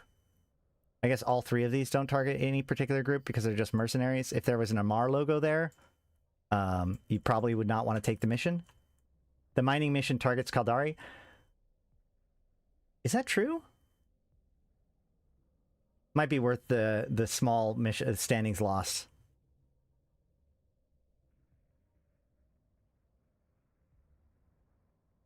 I wish I could have a second screen without making the game renderer really big over another display. Can't ever get the ship cam back in the center for it. LOL. I have a screen for all my overviews probably.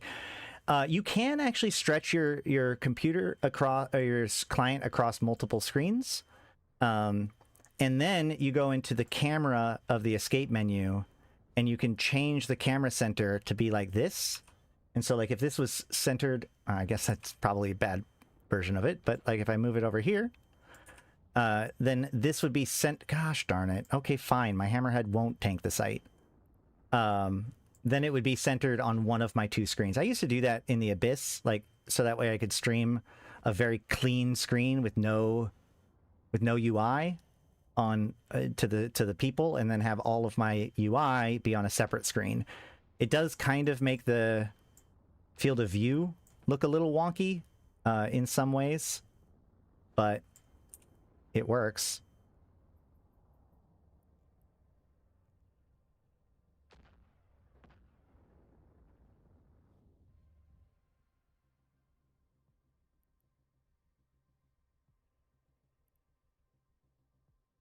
The entire event track with level 1 security missions in a Skybreaker only used 800 ammo. That could be good. No. I pulled in the hammerhead. He survived.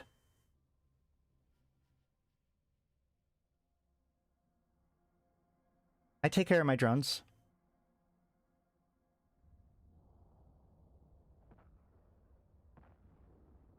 You're killing a few Caldari ships? Yeah, just a few small Caldari ships, though. It's not going to be that big of a hit.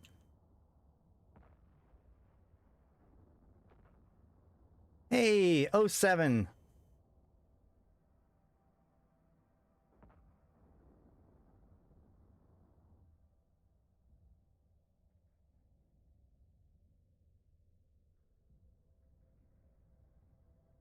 Yes, the Ishkur and Retribution would also be a really good choice. I literally, because I'm on my alt, I just went with whatever I could. Yeah, 800 ammo for a Skybreaker. Well, the ammo for the Skybreaker is going to be more expensive for the... It's going to be more expensive for the Stormbringer than Skybreaker, obviously. But I wish drones auto-repaired in my drone bay. Well, the armor doesn't. The shields will. So that's actually one of the reasons why shield drones are kind of cool. But, like, yeah, it doesn't make... like, tethering repairs it, because tether repairs armor. But armor doesn't repair passively. That's just how armor works.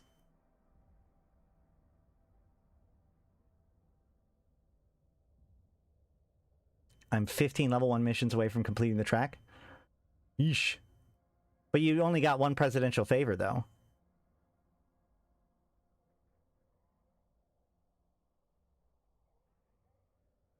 Yeah, the Stormbringer is really popular for things like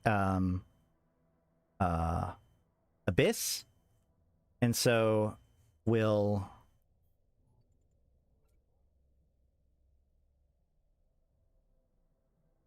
they'll go through more ammo, obviously. Is 4.5 million in ammo? I mean, that's not actually that much.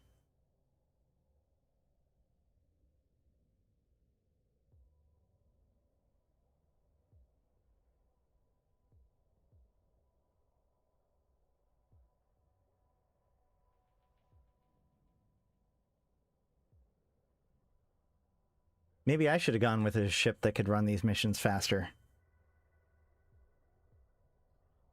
But we will try out these 3 missions real quick, and then we'll turn them in and see if we get anything good.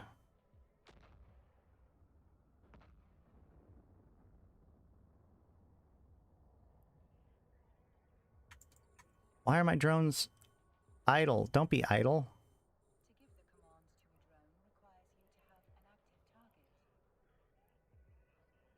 I had a mecha ball laying around, so I'm using that. That could also be good. And that is, like, I've always actually really liked level 1 and level 2 missions, personally. So an excuse to come back and just run them real quick and just stomp on them with whatever fun ship you feel like it. You don't even have to really worry about doing it right. You can just figure out what fun way you want to do it and just do it, which is pretty cool.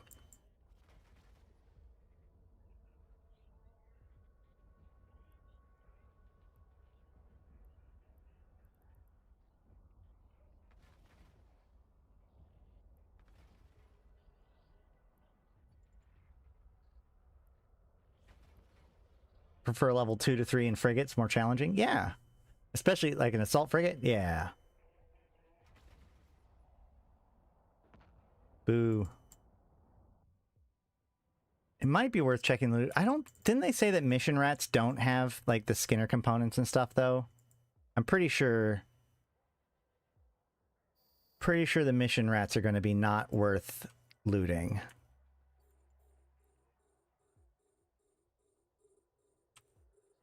Assault frigate makes it too easy. Yeah, that's probably true.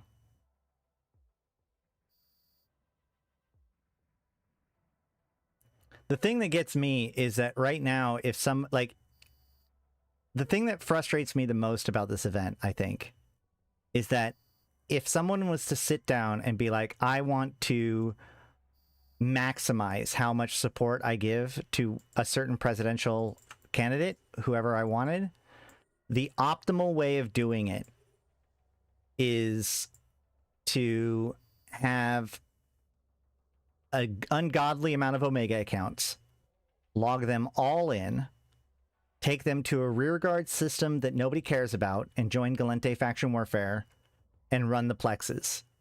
Because I get credit for all of the guys that are in the plex at the same time. And so I can grind points pretty quickly and easily for, like, effectively an infinite a number of accounts. It's limited only by my computer's ability to run clients.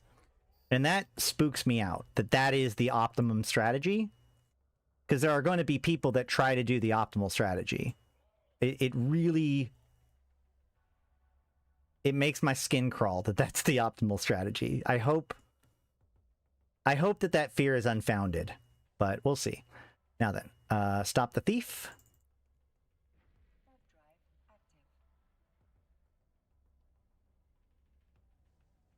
Doing them in a firetail, but wanted to use a mecha ball. Yeah. Although just remember that, like, Gallente ships do have the tracking speed bonus, the local rep bonus, and the warp speed bonus. So finding a good, fast Gallente ship might be good.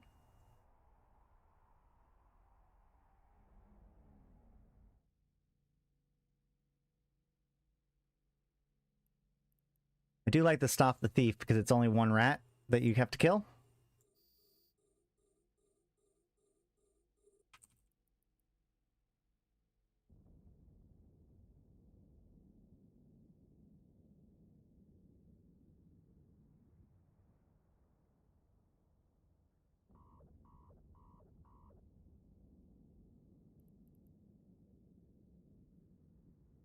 All right, that mission is mostly done. Hold on.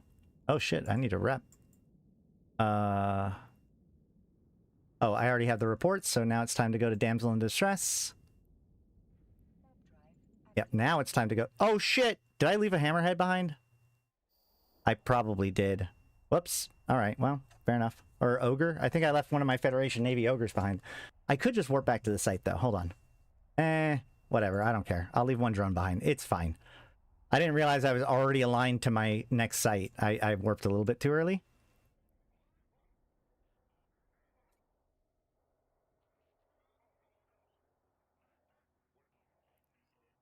And I might not want this hammerhead out because I know that the site itself hurts drones too. Right? This is the damsel in distress. Wait. Right? Where is... The level 2 version of it is way different as far as like its size goes. But let's go ahead and just pop the pen. Can I just do this?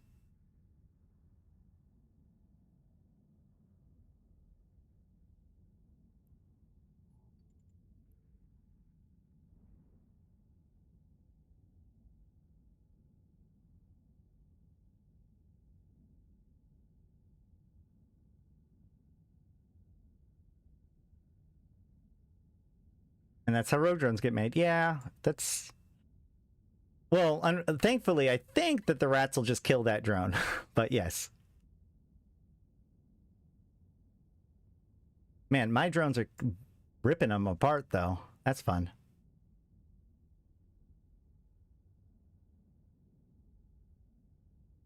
I think this is going to be the wrong one, because I think the one... If you shoot the right one, you're supposed to get more spawns.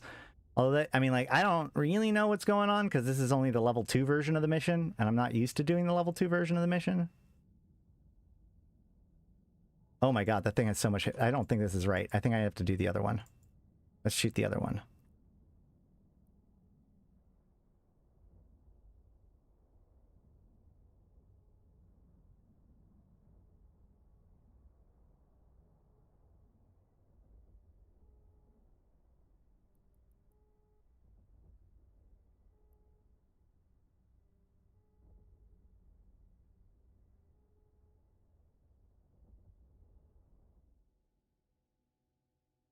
I assume this is right. Or is it the pleasure hub? Wait. Is this it? What am I supposed to kill here?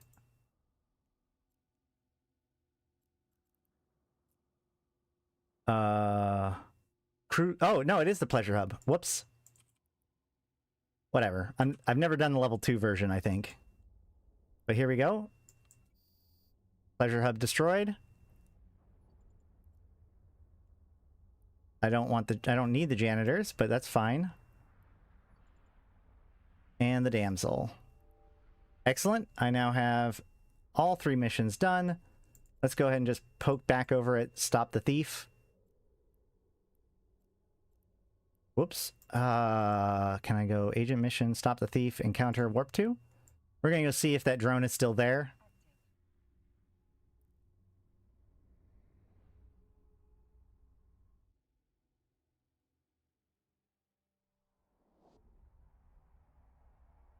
Belt ratting is all fun and games until you get an officer spawn.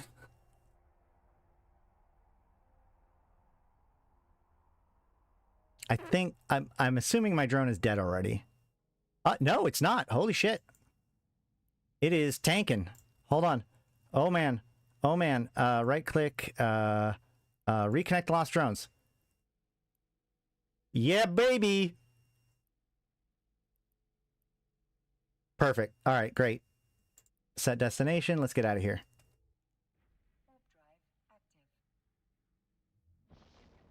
So I didn't get a rogue drone made. All right, guys. No rogue drones here.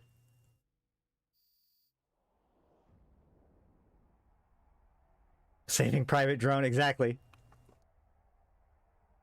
I'm a good drone daddy.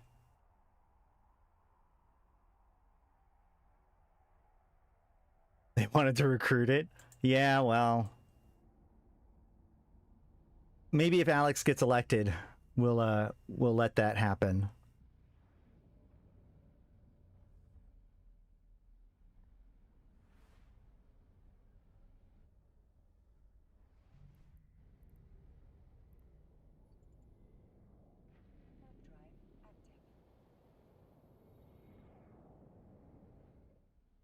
Yeah, I guess I'm just frustrated that this event is so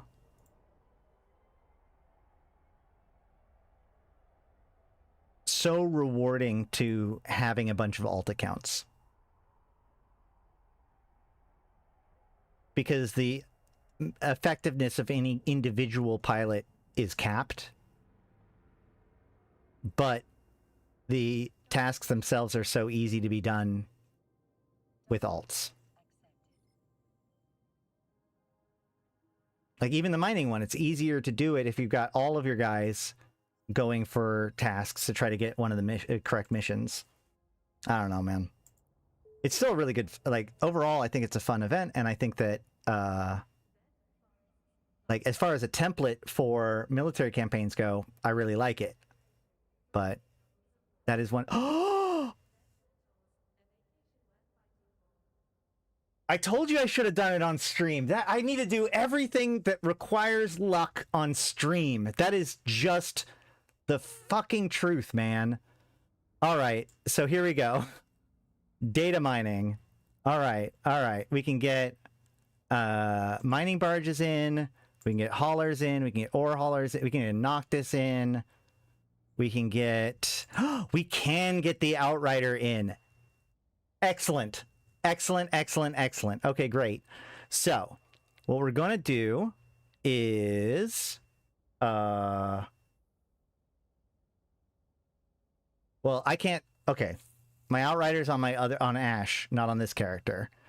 So we're going to accept this mission, go in and run the site enough to be able to activate the rats, kill the rats, and then we can bring in as many people as they want, you know, to be able to mine. And mining drones don't count. That's right. You have to use... So this... Okay, let's look at this task. Okay, we're going to accept this. We have to mine 2,000 units of scordite, which takes 100 M3. So we're going to accept this mission. Yeah,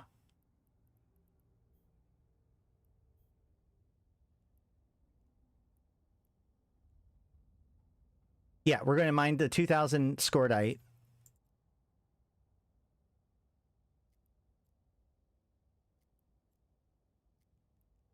I need a mining laser.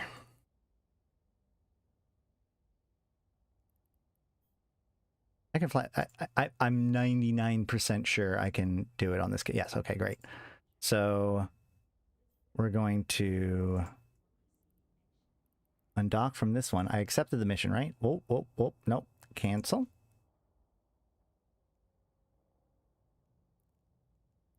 We did accept the mission. Oh, we need to... I need to turn in the other two missions. Hold on. View mission. Complete mission. And then start conversation. Oh, make sure you claim your reward. Otherwise, it won't count. So I got to claim this reward, and then I can complete this mission. Wait, did I hit claim reward. You guys saw that. That was recorded. I hit claim reward, and it hadn't fully faded out yet, and I completed the next one, and it didn't count. I hate it here. All right, whatever. We're going to undock and go and get this mining laser. This is how you get to mine scordite in Gallente space.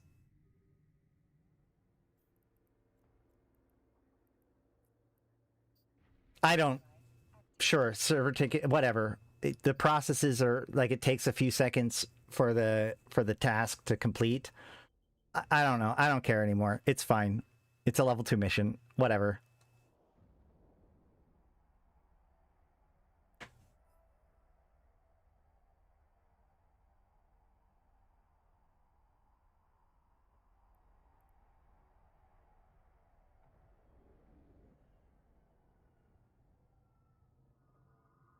What's my cargo bay? Because you're going to want a retriever or a coveter. I guess a coveter would be best because you don't really care about the rocks. You're still going to just throw the rocks into space, so you might as well use a coveter, I suppose. Better than not getting your Plex reward because the server decided to screw you. Yeah, I mean, it could absolutely be worse. That's true. Let's see. We're going to buy this.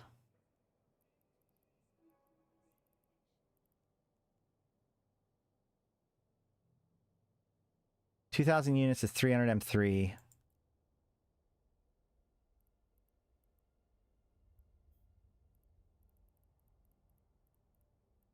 Lots of ore here, apparently. Don't look, Thran's.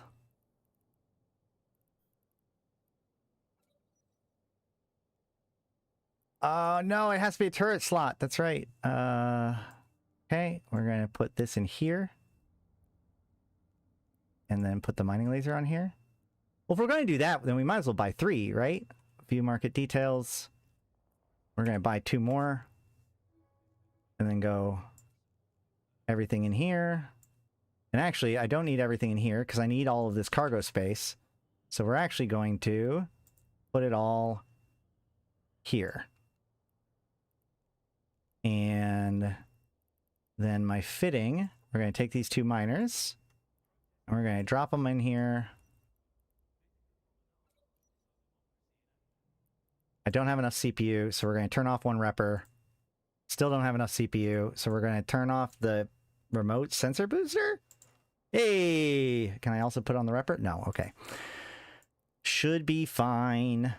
And then I take the Caldari hit, but then everybody who comes in and mines is perfectly fine because they don't have to kill the rats. And then I just have to remember not to finish the mission.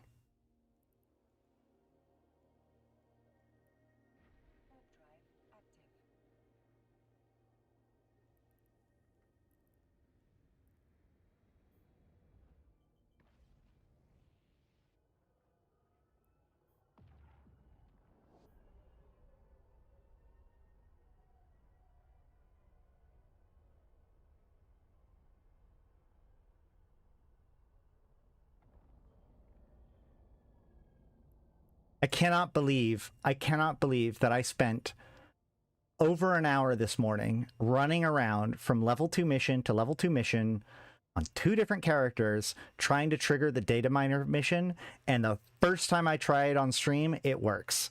Just lesson learned, I need to do everything on stream. That's just what it needs to happen. Turn on my hardeners and my repper. If you don't finish the mission... Well, I'll finish the mission eventually. But you have, like, 7 days. Right? Hold on. Yeah, I've got 7 days to do the mission. So if we go here, we can look at the mining tab. We have a bunch of Feldspar and a bunch of Scordite. Look at all that Scordite. Perfect. We're going to pick one of these Scordites. We're going to mine it. I wonder if the rats, like, the rat trigger respawns too. I assume so. So, like, once it respawns, I still have to trigger the rats and then kill them again, and then everybody can come in. This is a combat mission. It's a security mission. Which is why triggering them, or, like, cycling through level 2 missions to get it actually isn't bad, because... that's still, you know, security missions for Gallente.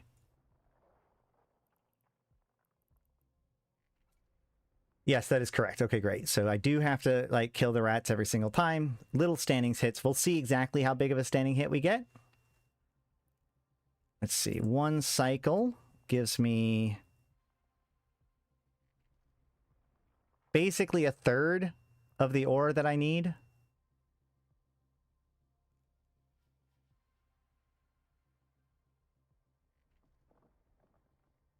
Oh, here's the rats.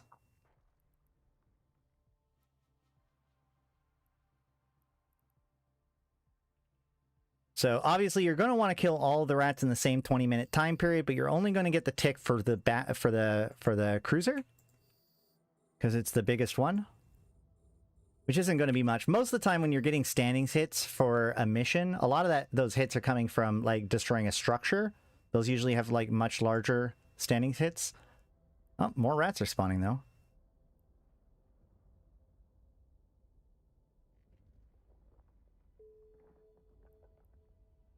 I did get my 2,000 units of ore daily goal. Oh, shit, this is Feldspar. Don't mind the Feldspar. Jettison. Scordite, not Feldspar.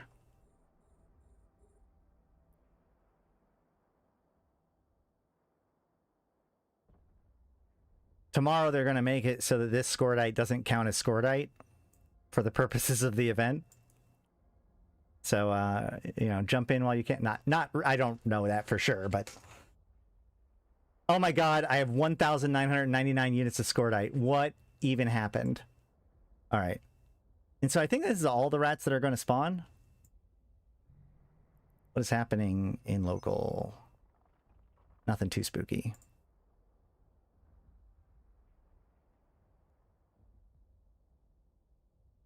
So yeah, I have over 2,000 Scordite in my cargo hold now. And that says that but the task is still being shown. You can see it here. And it is counting. That is, hold on.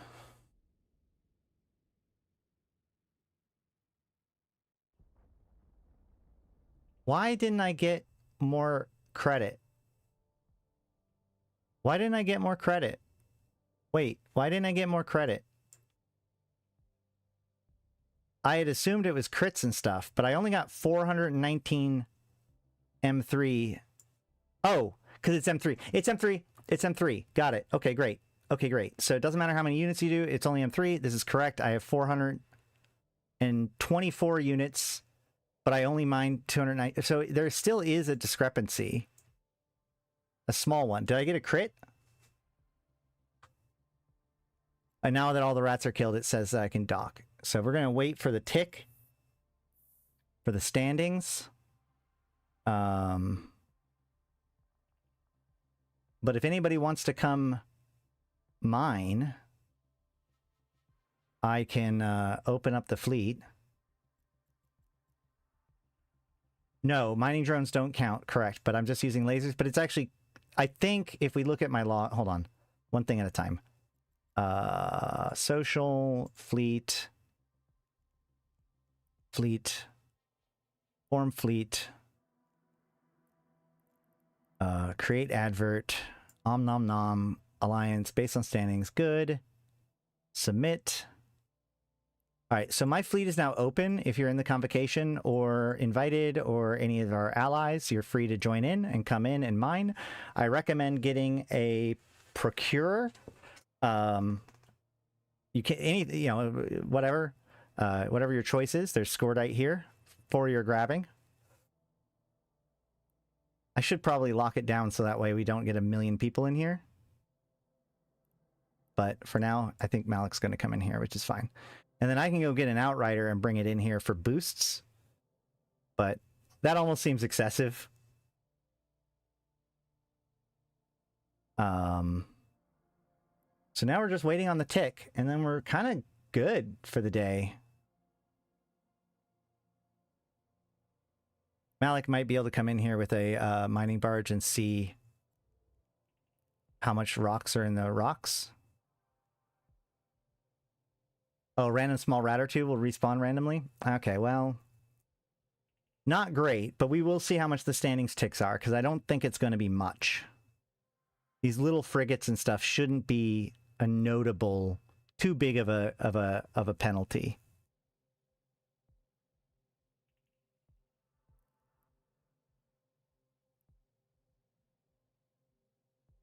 And it's just this big long stretch of rocks. The random, that's not a random, that's just mining rats then. Anytime you're mining anywhere in K-space, there's the chance of it spawning the normal area's belt rats. We even had that back in like Resource Wars and other like specialty mining sites. It would still happen.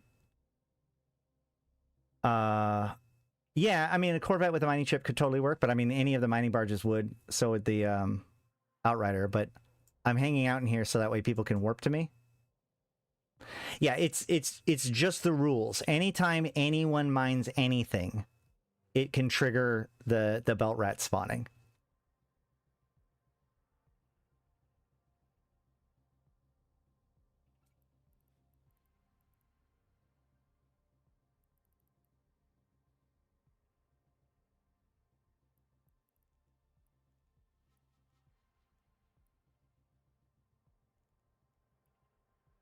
Is Malak coming?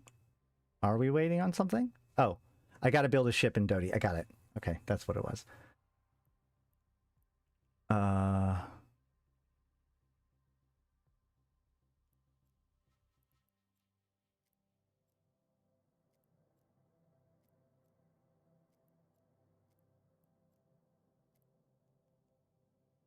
Mining barge. Okay, well, not the right account for this, I guess.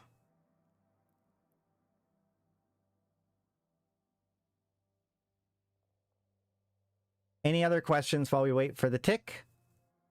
I think we've covered everything we've learned about the events and how to get the most out of it today.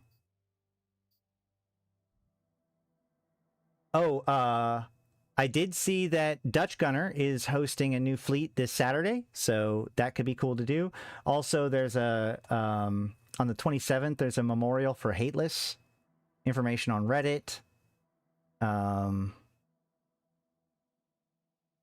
don't know if there's right now is a good time to bring up any sort of shout outs or things you want me to make sure to talk about before we wrap up for the day. Best way to redeem and buy stuff and not get ganked, come in a giant tanked battleship. I've never seen them ganking with more than 2 catalysts, so as long as you have any kind of real tanked ship, it should be pretty difficult to gank.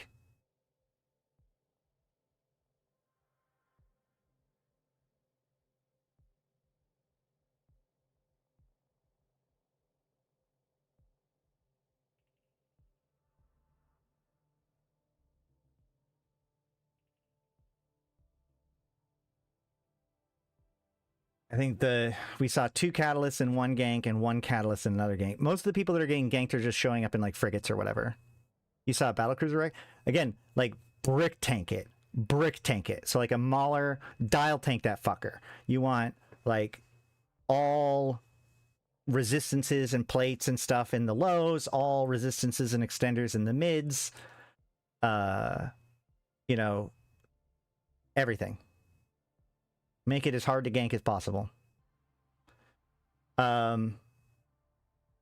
Yeah, I guess the other thing is that if you see a flock of tornadoes there, don't do it.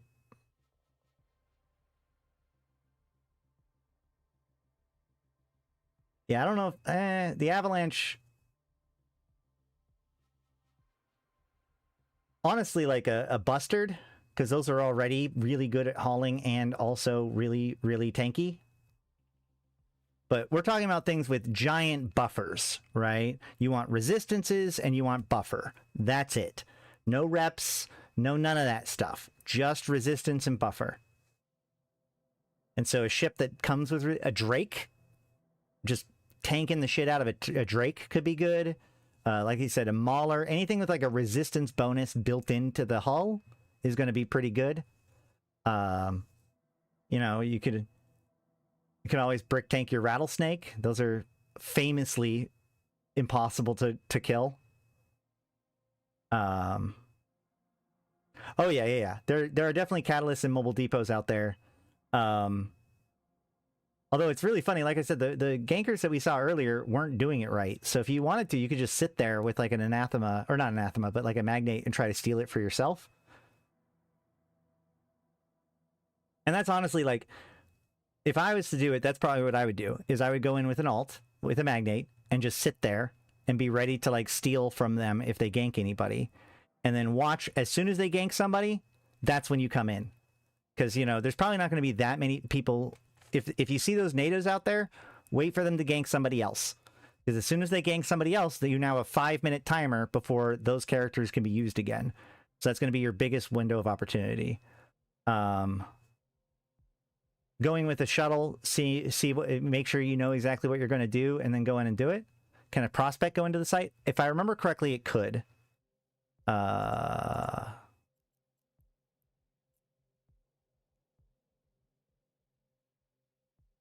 Can I see the special ship restrictions from here now? Yes. We are looking for a prospect. Wait, that's just the mining barge, right? No, that's the mining destroyer. Faction mining. Well, wait, the prospect? I'm so dumb. Why am I brain? There's so many things that are the same name. Hold on.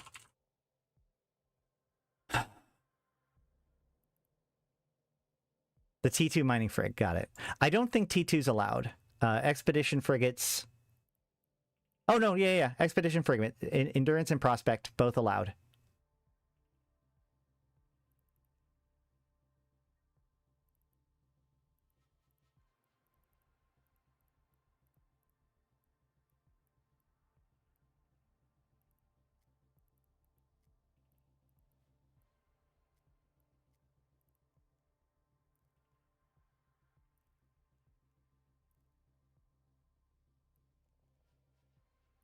Hold on. Let's see if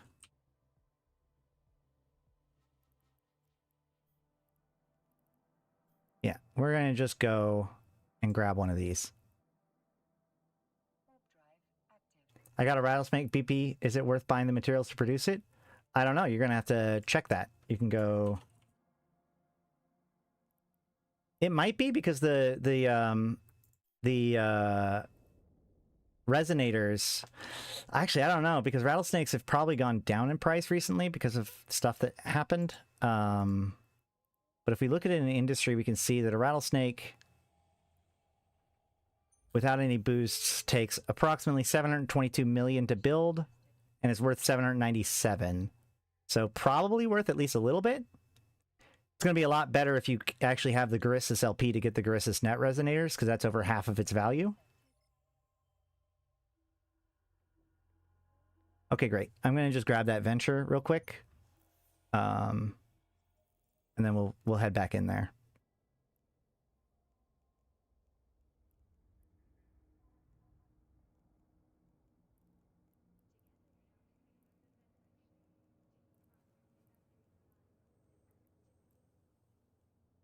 All right, we want to drop these mining lasers back in here. Grab the shit. What? Did I not actually buy it because I'm silly like that? That is correct. All right, let's buy that.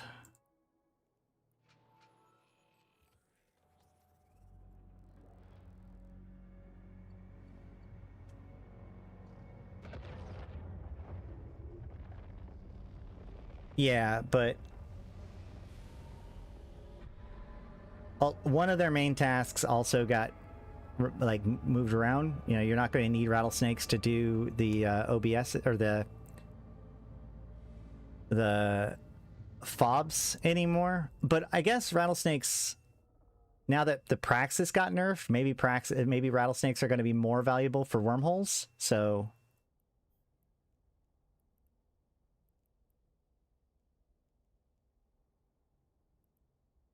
we're just going to drop these in here.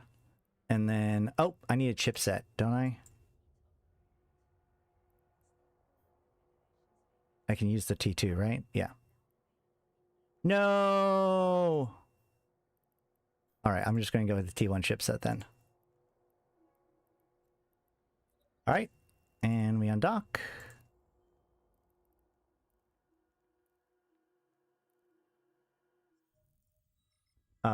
I have the minerals, just need to buy the other things. I think it's okay to make it. Yeah, sure. It's not bad to make it. You're not probably losing money by making it.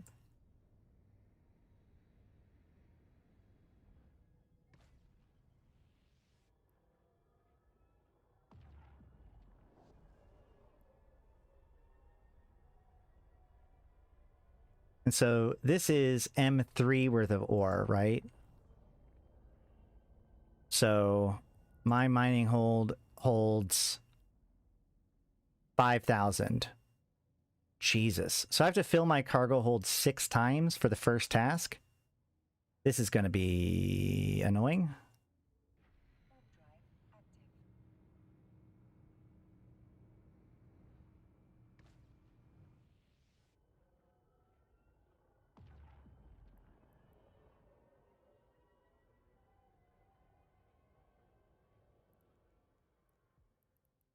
All right. And then I head to this scordite over here and hit the pulse.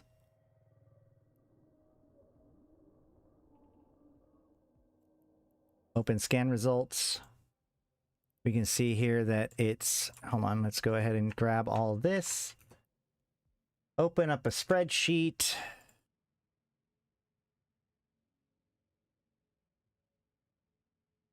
Drop them in. We're going to replace the space M3 with nothing. Replace all. That gives us just numbers. Then equals sum. So there is a total of 148,000 M3 worth of Scordite in this site right now. Which means,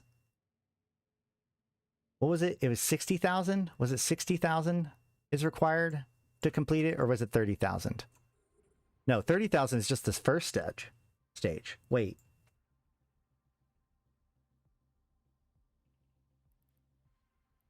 Uh-oh. 300,000 to complete all 5 stages. Okay, hold on. Because, okay. So there's actually not enough to share. If it's based on M3, well, of course Nice would be quicker. But that's in low sec. Okay.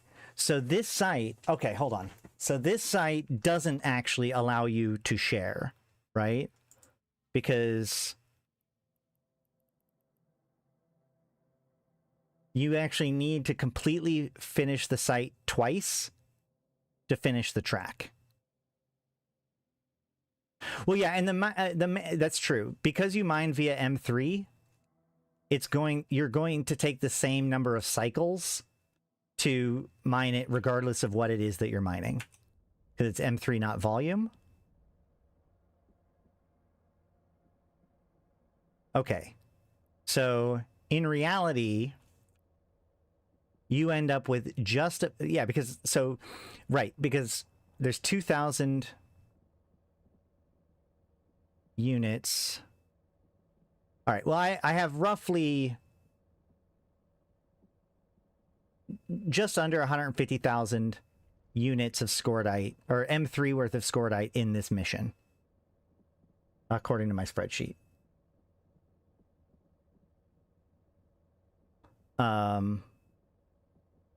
Which means you would have to complete the entire site twice to get it all, but it is the only real way to consistently do this.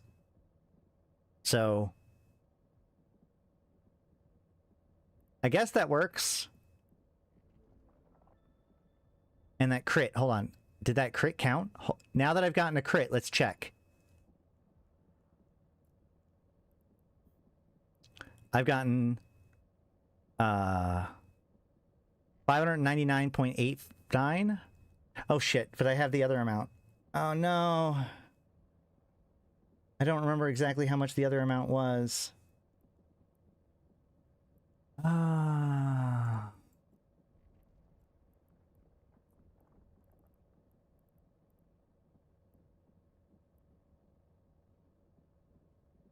We got 2,831.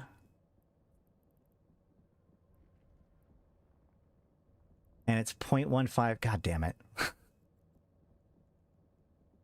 So 2,831 times 0.15 is 424.65.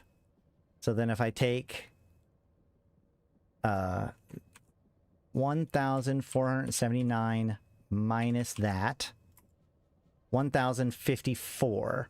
So that's how much I've mined since coming back.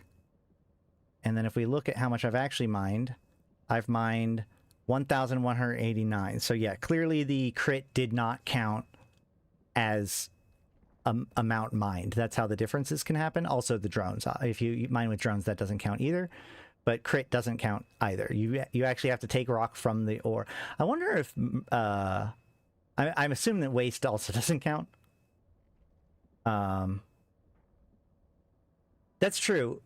One of the things that's nice is that with this as a method of getting it, a lot of those easy people might be willing to do this as a way of getting their Scordite, which will make the pressure, reduce the pressure. Waste does not count. Yeah, probably. it could reduce the pressure. We already had a couple people in chat saying that they could find Scordite in the universe or in Gallente space as of this. So this is definitely not the best way to do it, and it would be really cool if I could go get my Outrider and help out with this, which I will be doing after the stream. But I guess, so I'll just have to figure out how many different copies of this event site we can get, or mission site, and just share them around with people to help people finish their track. Yeah, if you were C-type crystals would be pretty funny.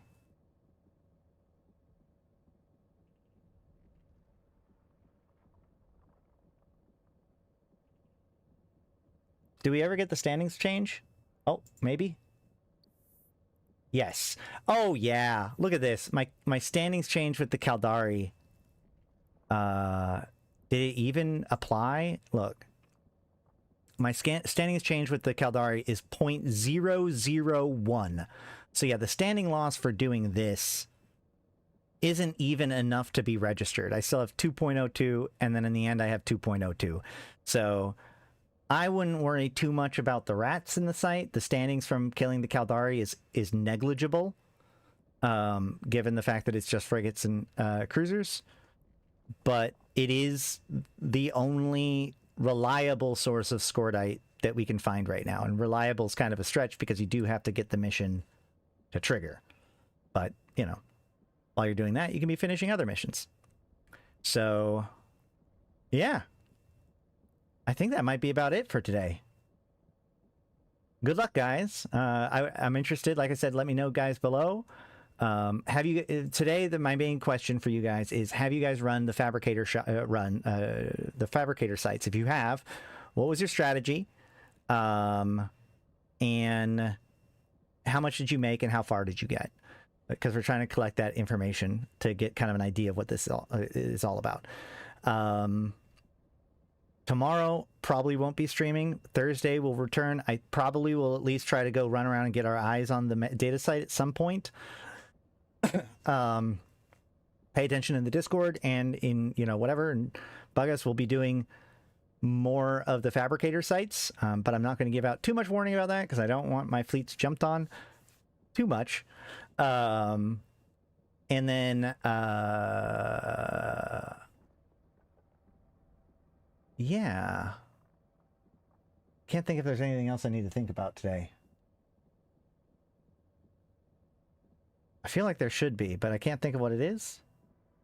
Oh, we are getting really close to my to a milestone on the channel. We're getting very close to 10,000 subscribers. And, you know, I've been thinking about what to do about that. We're at 9,961 subscribers right now. And so I think when that rolls over to 10K, I want to do like a celebratory stream. So what I think I'm going to do, how do I spell that system you recommend for level 2s? Oh, Valor. There's a station in Valor with 3 level 2 agents for the Gallente intelligence, I think it is. So that's where I went. There might be other options that are also good, but that was where I was able to cycle through missions quickly. Any rate, so what I think I'm going to do is try to liquidate some of my ISK and buy some Plex. Because it is also Morkar's birthday. Happy birthday to Morkar. But it inspired me. It made me think about this. What I think I'm going to do for my 10K subscription is have like a big stream where we just kind of hang out and have fun, and I make skins for you guys. So we just do skinner giveaways, and like I make custom skins for various people as a way of saying thank you for people. So I'm going to start building up my Plex resources so that way I can do that. Could be fun. So if you haven't already, make sure you subscribe. If you have, thank you, but also like the channel or like the stream, share it with a friend so that way somebody else will subscribe. That would be neat. Consider supporting the channel by becoming a member or a patron. You guys are the reason why I'm able to do this. And I'm here to try to make an Eve a better place by making a more informed player base, because I think that EVE being a sandbox, it's our responsibility to make better castles. The better the EVE player base, the better the EVE game. It's all of our responsibilities to be, effective pilots. It makes a more effective, more fun, interesting universe for us to participate in, and I'm just trying to do my part. So thank you to all of you who help support the channel in various different ways. And if you haven't done the 1,000,000 free skill points, or if you're making brand new accounts in order to try to maximize how many points you get, make sure to use my buddy code. There's a link down below or in the chat. It actually isn't just my buddy code. It is one of the people that supports the channel. So all of the, not supports the channel, but like the people that, my officers in game, and the people that help make all this stuff possible, they're all on a list. You get sent to a random one of them. It supports them. You get 1,000,000 free skill points. Everybody's happy. Also, if you are interested, you can come and hang out with us in the Discord. You can join the Convocation of Empyreans. We are recruiting. We're here to maximize player engagement in EVE Online, but we're also just always hanging out in the Discord, ready to be talked to, ask questions, hang out, chat about stuff, get information about when my next stream is going to be. You can yell at me if I'm not streaming to get me to stream, etc., etc. Make sure to do that. Let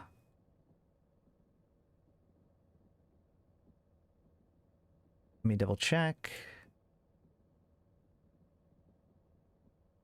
Yeah.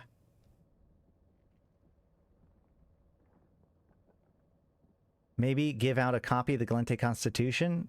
Is that such a thing? It is. Hey, look at that. The copy of the Gallente Federation Constitution. That could be fun. Oh, my cargo hold is full. All right. Well, I think that's a good time to wrap it up.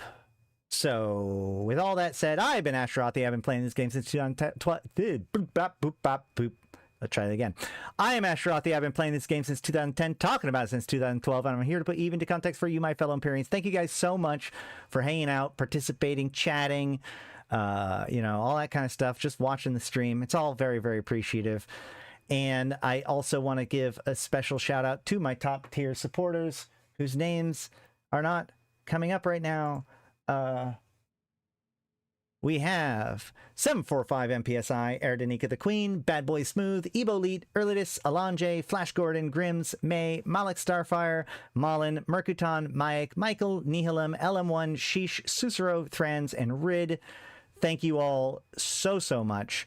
And yeah, like I said, everybody who likes, comments, subscribes, hangs out, all that stuff, super useful, super important to the channel. Got to get that name out there, right? So, all I said, I've been Ashtarothi, the voice of New Eden. And until next time, I'll see you in space.